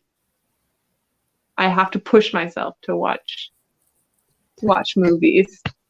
You know, Laura, you are not alone. I used to be absolutely a movie fanatic, and I don't know if it's age or what, but the older I get, even with TV shows, for some reason, I am more okay with watching like a couple of 25-minute episodes, but just imagining watching like a 45-minute episode, even though it's the same amount of time, the fact that you have to expand your attention across 45 minutes instead of 25, I don't watch that many anymore either. Like I totally know what you mean. Like you're like, I would rather do other things. Yeah. Or it's too much of a risk. It's like, well, maybe I won't like it, and I will, and it'll be 3 hours later, which is, like doesn't make sense for people who read books. Yeah, because that's more than 3 hours usually. I was just gonna say that it's a lot of hours. It definitely is. Okay, so for the Joker, one thing I love about watching a movie is really seeing what the actors, like how the actors will portray their like characters. And I just love watching Joaquin Phoenix and his acting. I guess if I were to rate Joker, I would say that his performance was definitely my favorite aspect of it. But I always remember Joaquin Phoenix as the character from the Gladiator. Oh yeah, okay, that too. Yeah, I just remember him as the brother in Signs. I think Signs is one of the best movies, man. I love it. Oh, I remember Signs. I watched that with my dad, and I actually got like scared a little bit. It's freaky. Yeah. I'm curious about what Em and Yesenia's movies that scared them the most was. Not when you're a kid, that doesn't count. I mean, as an adult. Like, as an adult, what movies have actually freaked you out as an adult? The Ring really scared me. Okay, when she starts walking out of that TV and she starts doing the glitch and she just starts walking towards you and the whole thing and the fly inside the screen and then it comes outside, it's just too much. And what was it, like 7 days? It's too much. It was so scary. Oh. Ah. Yeah. We just, Angela and I just completely binged that. In 2 days. We watched the whole thing in like 2 days. Yes. One time I screamed. I think we both screamed at the same part. It was like, too much. One time actually screamed, which is funny because you always think like that doesn't really happen. No, sometimes you actually do scream at things. Yeah, it was a very, very scary part for sure, but we pushed through. I have to tell you this because this is possibly my favorite TV show in existence. If you are not watching The Haunting of Bly Manor because you couldn't get through Hill House, give Bly Manor a try. Oh, because it's totally different vibes. There aren't ghosts everywhere jumping out at you. Like, same with my husband. He doesn't like scary things, so he won't watch Hill House with me, but he watched Bly Manor with me, and he had no issues. He was so interested. It's very much more of a character study. Well, they both are character studies, but Bly Manor is a lot more about the interpersonal relationships between all the different characters, and it has a lot of What's it called again? Blind Manor? Bly, B-L-Y.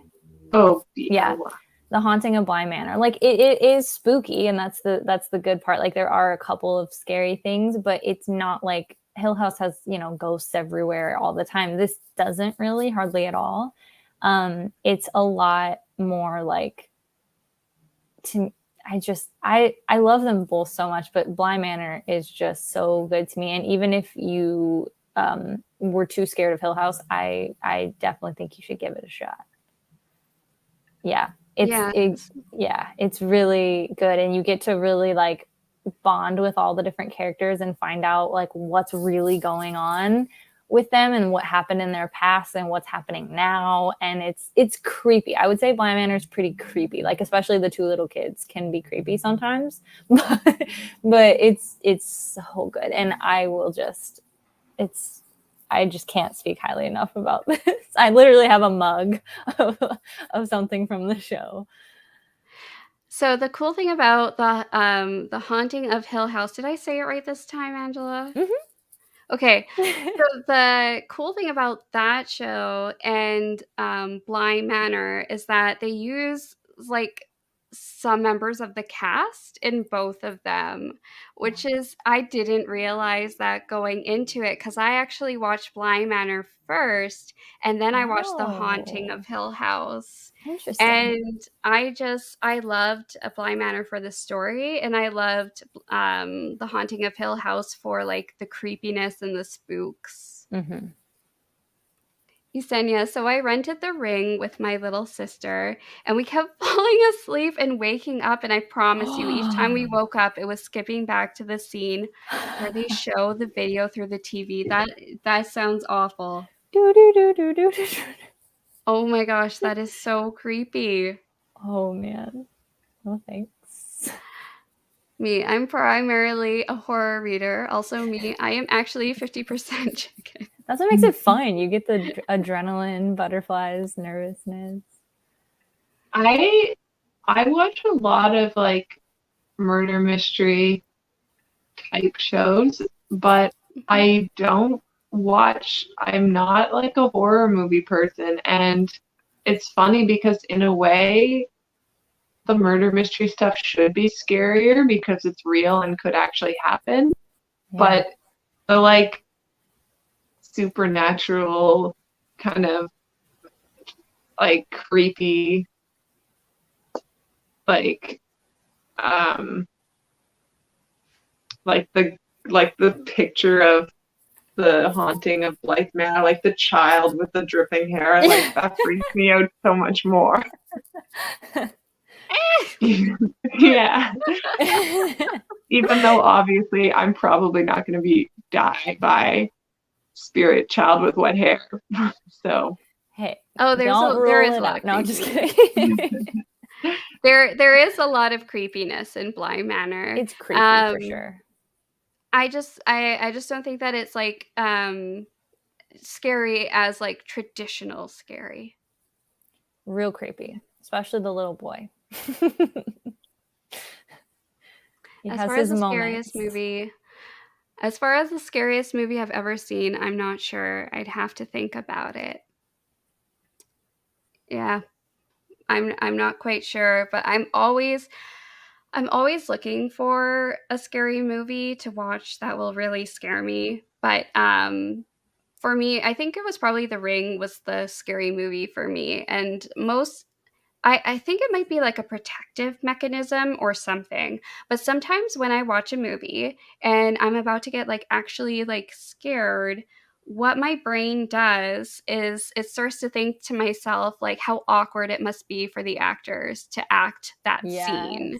And then I start to think of where the camera would be positioned and like how many times they've gone through that same take. And I think that's just a protective like mechanism. That's just like that's the psychology of that would be so interesting, because I do the same thing, and it's almost like a way of like, okay, I want to take myself out of this and remember that it like see it as a film instead of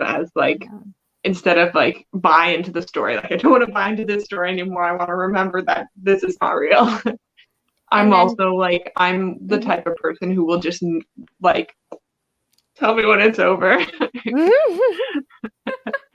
Or like when the creepy music stops. Books, they get into your mind and they get into your psyche. It's not just a like, I guess, visual representation.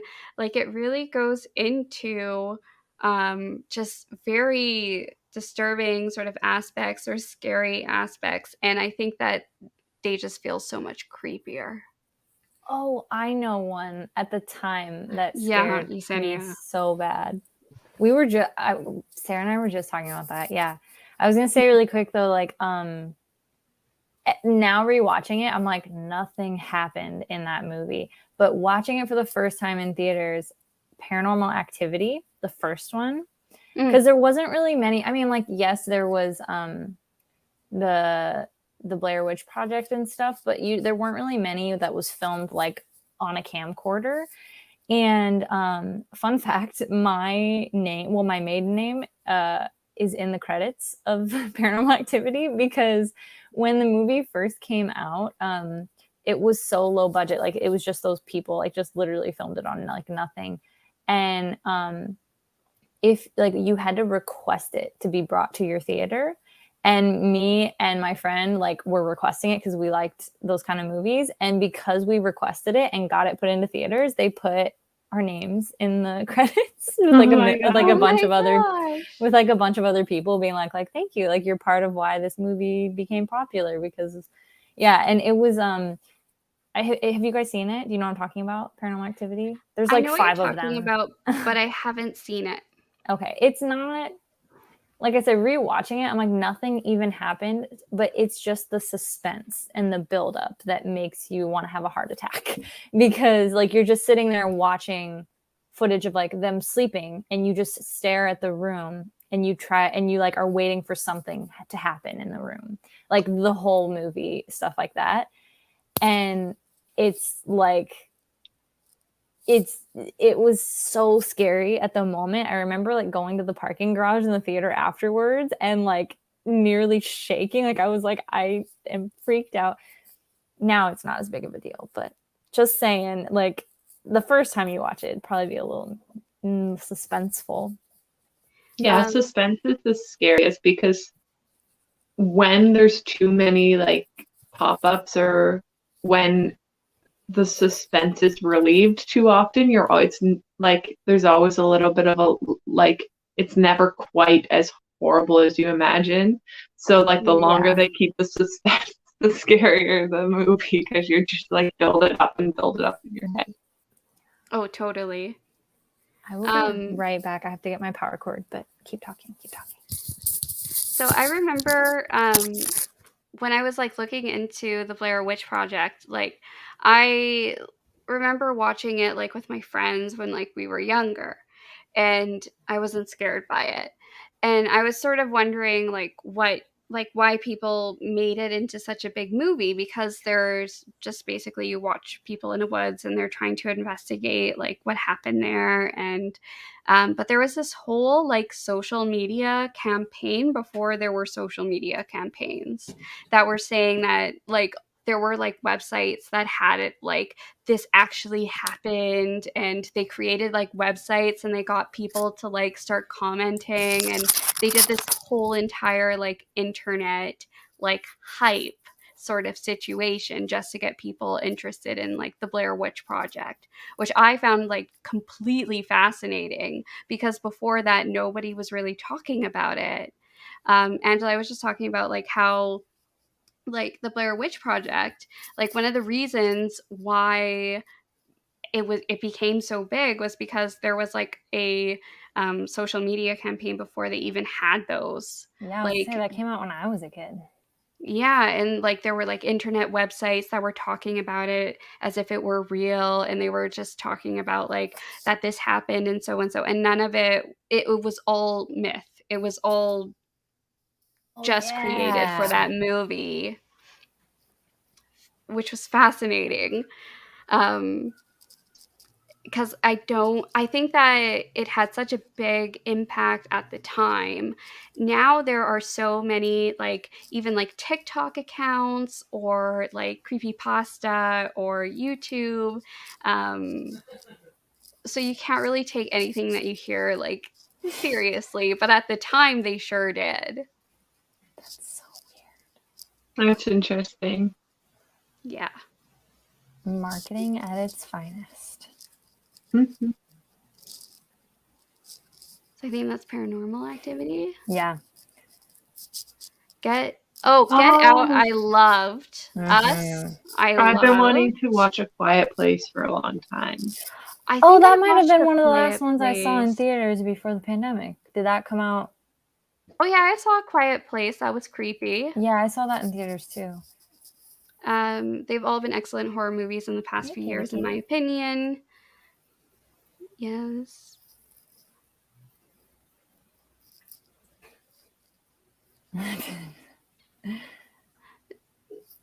Oh, didn't they not tell the actresses in the Blair Witch Project what they were doing, and they legitimately thought they were going to die? I think that is right. Are you serious? Is that allowed? I don't know if ethics were a thing, but I'm pretty sure like there were parts of like the acting cast that just kind of went into it as if it were almost like a documentary.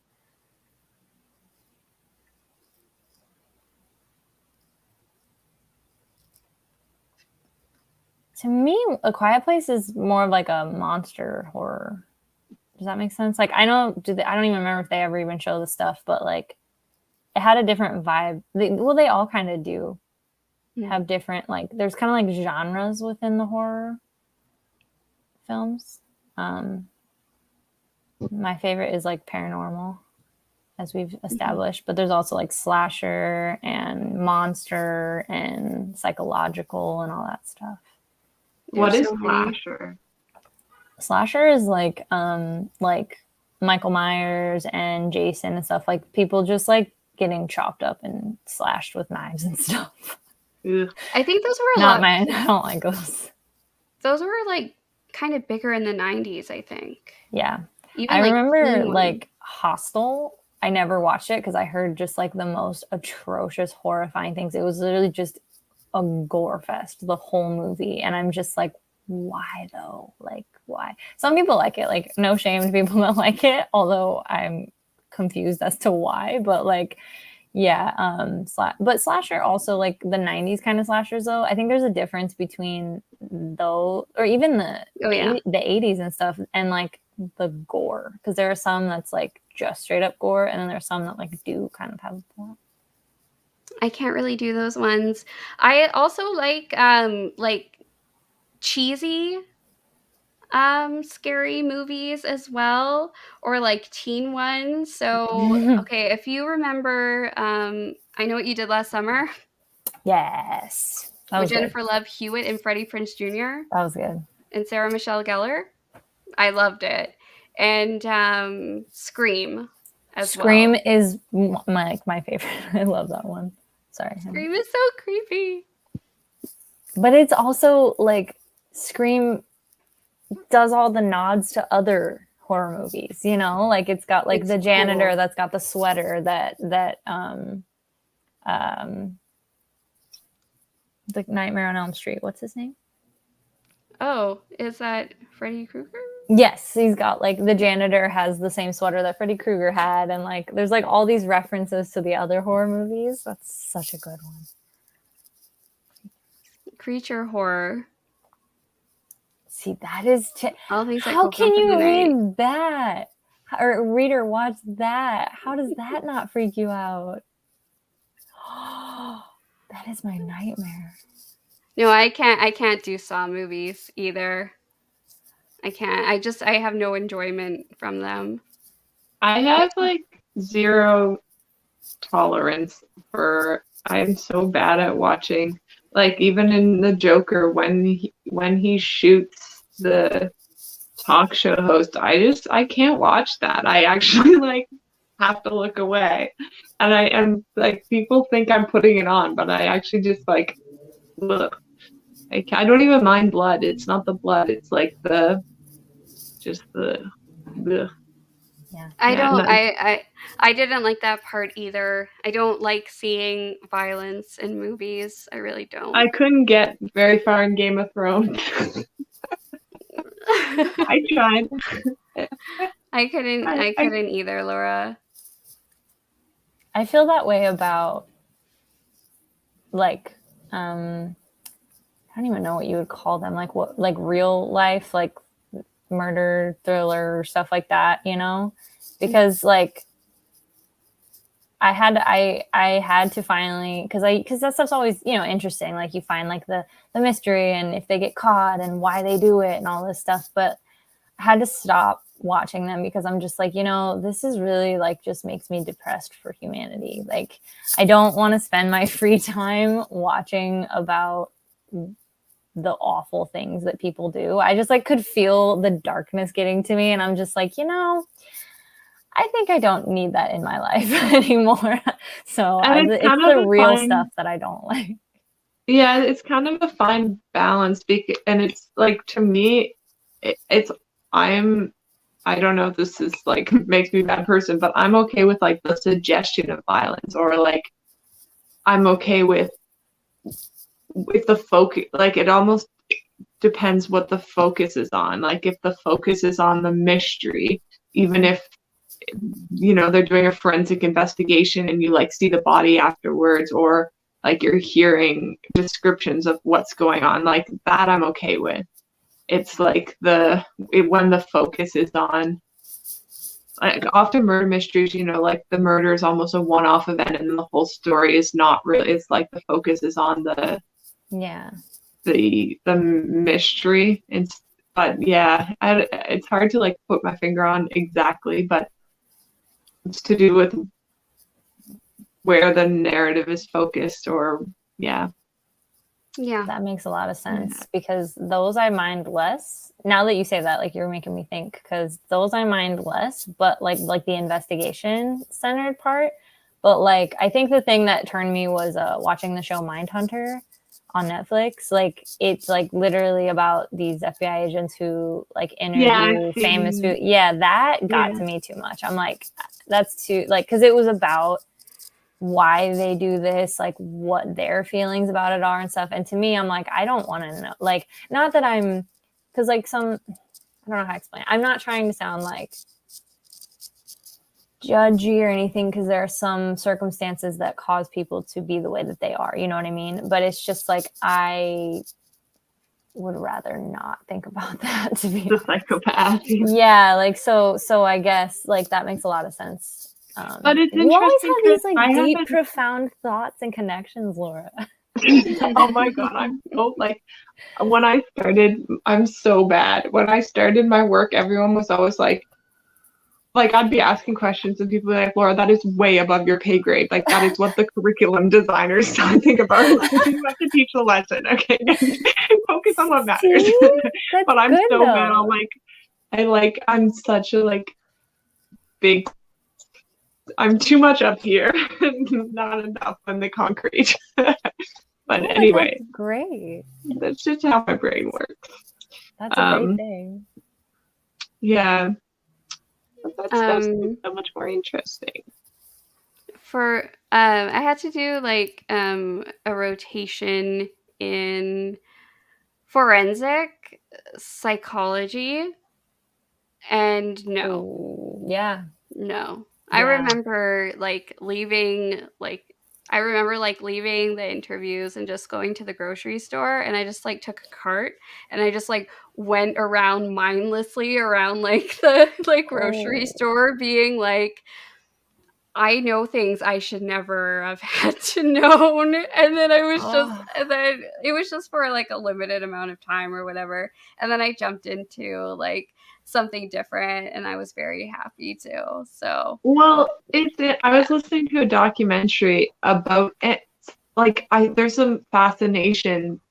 It's almost like a trend about psychopaths, and I will get drawn into that. I don't think it's a good thing. It's also, I will also get drawn into anything that's about cult as well.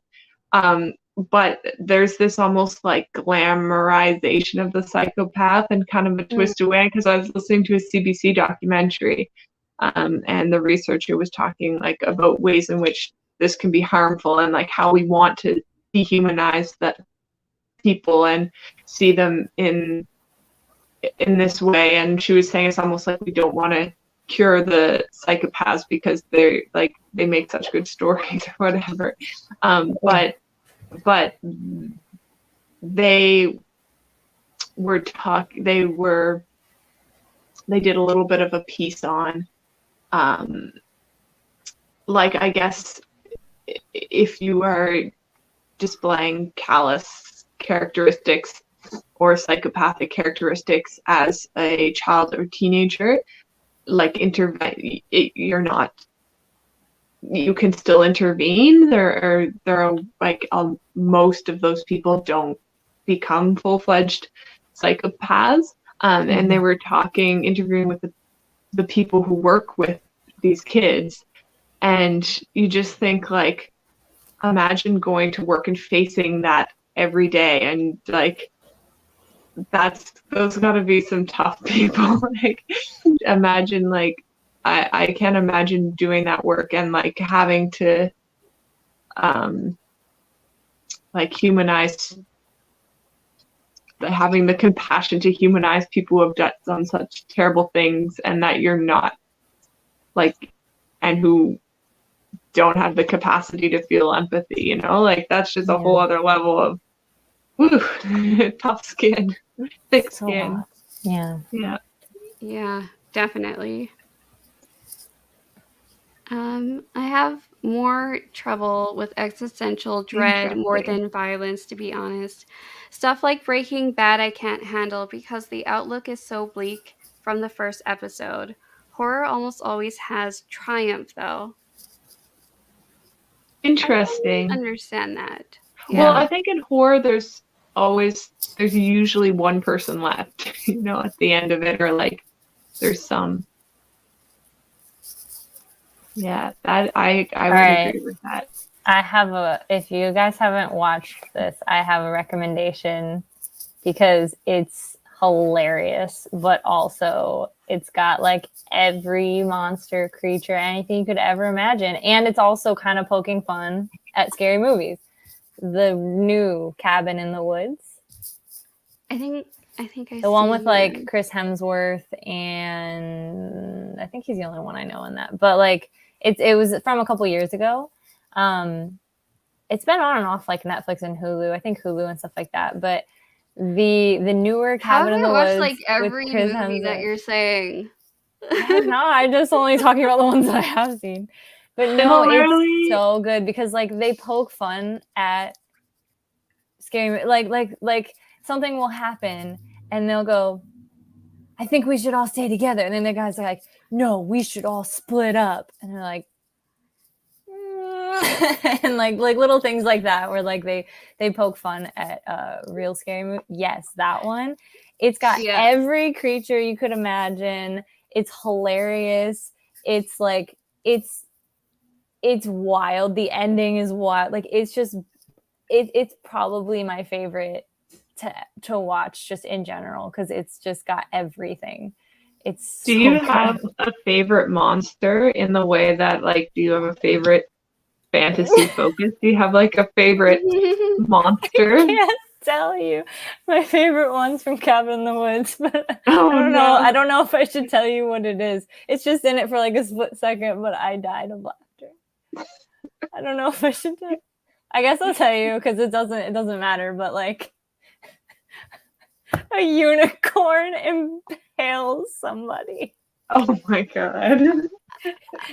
That's the best. Nothing beats that. This was such a strange movie. I can barely remember it. It's basically the setup is, and this is the setup. I'm not like telling you what happens, but like the setup is there are these like every monster in existence, right? In all different countries. And essentially in different countries, there's like these departments and they set up like scenarios for the monsters to like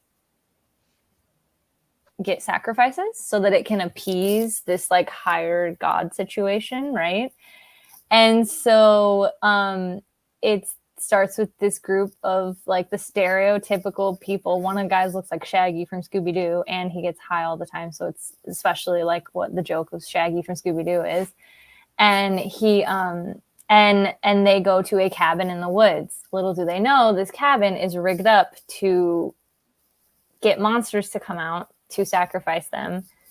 But then stuff happens. Like that's the setup of the thing. But the thing that cracks me up is like all the people that work in the facility and like they're all making bets on like who's gonna get who and like what's gonna happen. It's just like it's so funny. Like it's so good. That's my recommendation for if you want a wild funny time. I'm going to have to get into horror movies this Halloween. I'm looking forward to it. I know she just made tea. I'm going to have to go soon. We're going to make some nachos because we're really hungry. Yeah, it's kind of late. It's midnight here, so I should probably go too. Oh, Sarah just left. So we should talk till she gets back. But... yeah. Well, Sarah, she's pecking about nachos with me. What you doing? Oh, thank you. I heard you guys. But yeah. We're all just this all devolved into just talking about movies and not reading. Well, we've been doing this for 3 hours and we read for 1 hour, so 1/3 of the time. We did read for 1 hour, which is good. That's pretty good. That was my recommendation. You guys give one recommendation too before we go. Recommendation for like Halloween time stuff to watch. Oh. Well. I'm not gonna give a horror movie because I can't compete with the last 30 minutes. I think I haven't seen very many. So I'm just gonna say I'm a big Gilmore Girls fan, and their intro is very fall-esque. So I associate that with fall, Halloween time. Nice. That's cozy. Yeah. Yeah, I think Gilmore Girls is definitely good. I'm definitely going to be watching a lot of Gilmore Girls. And I think that most of the spooks that I'm gonna get are just like from reading, to be honest. Nice. So I Oh. don't know if I have a good recommendation. Yeah. I'm going to reiterate my recommendation for Chapelwaite. The one you should actually, Angela, you should see if you can find that. Can you on message that to Epic me, Lore. how to spell it, please? Yes. Okay, And thank you. I'll be curious to see what you think. Yeah, if I can get it, that'd be cool. I hate that things are like, you don't, I guess that's why people do the VPN stuff, so they can have access to other countries' Yeah, I streaming need to do services that. and stuff. Yeah. Yeah. Well, this was fun. Thank you. This was. This was definitely fun. After we go, I'm probably going to do some more reading so I can hopefully finish my my book tonight. That would be great. I think I'm at like 64, 65%. And if I get finished it, I'll be so happy. That would be, I hope it gets better. I think it'll just get better just like knowing what happens. As long as that gets solved. Well, okay, yeah. I'm typing something to M, but I can just say it. What am I talking about? If you get to Bly Manor and or Cabin in the Woods, you have to tell me what you think. I'm so curious. Yeah, I would really like to know like what you think of Bly Manor. Bly Manor is definitely I did really enjoy it quite a bit. Yeah. Is there some? I'm going to head out because it is past my bedtime. I don't think there is a Sunday sprint, right? This week, I think it's scheduled for like the next one or something like that. Yeah, I don't have one scheduled for Sunday. I mean, I could have one scheduled for Sunday, but most of the day I'm gonna get my hair done. So, yeah. I think, does Kristen have one scheduled for not this Sunday, but the next Sunday? Or no, that was Sarah. Was that you or Kristen? Somebody was talking about doing one the next Sunday, I think, or Sunday. I was talking about doing a game. Oh, oh my god, I'm so bad at following. That's okay. Oh, Laura. That's okay. That's no worries. So she's talking about doing a game. Okay. Yeah. I'm excited for that. Just go. Yeah. So there is a potential game which I have everything like made up for already. How do you have? Do you have more hours in the day than the rest of us? I don't understand. You are like an inspiration. No, I definitely don't have more hours per day than others. I just get bored very easily and am constantly doing things. So you are an inspiration. Oh my god. No, I'm not saying that jokingly. Like genuinely, what would Sarah do? I am not. What would Sarah do and what would Laura think? Yes. Exactly. Okay, guys. Well, thank you so much for joining. And have a good night, everyone. Good night. Bye. Bye.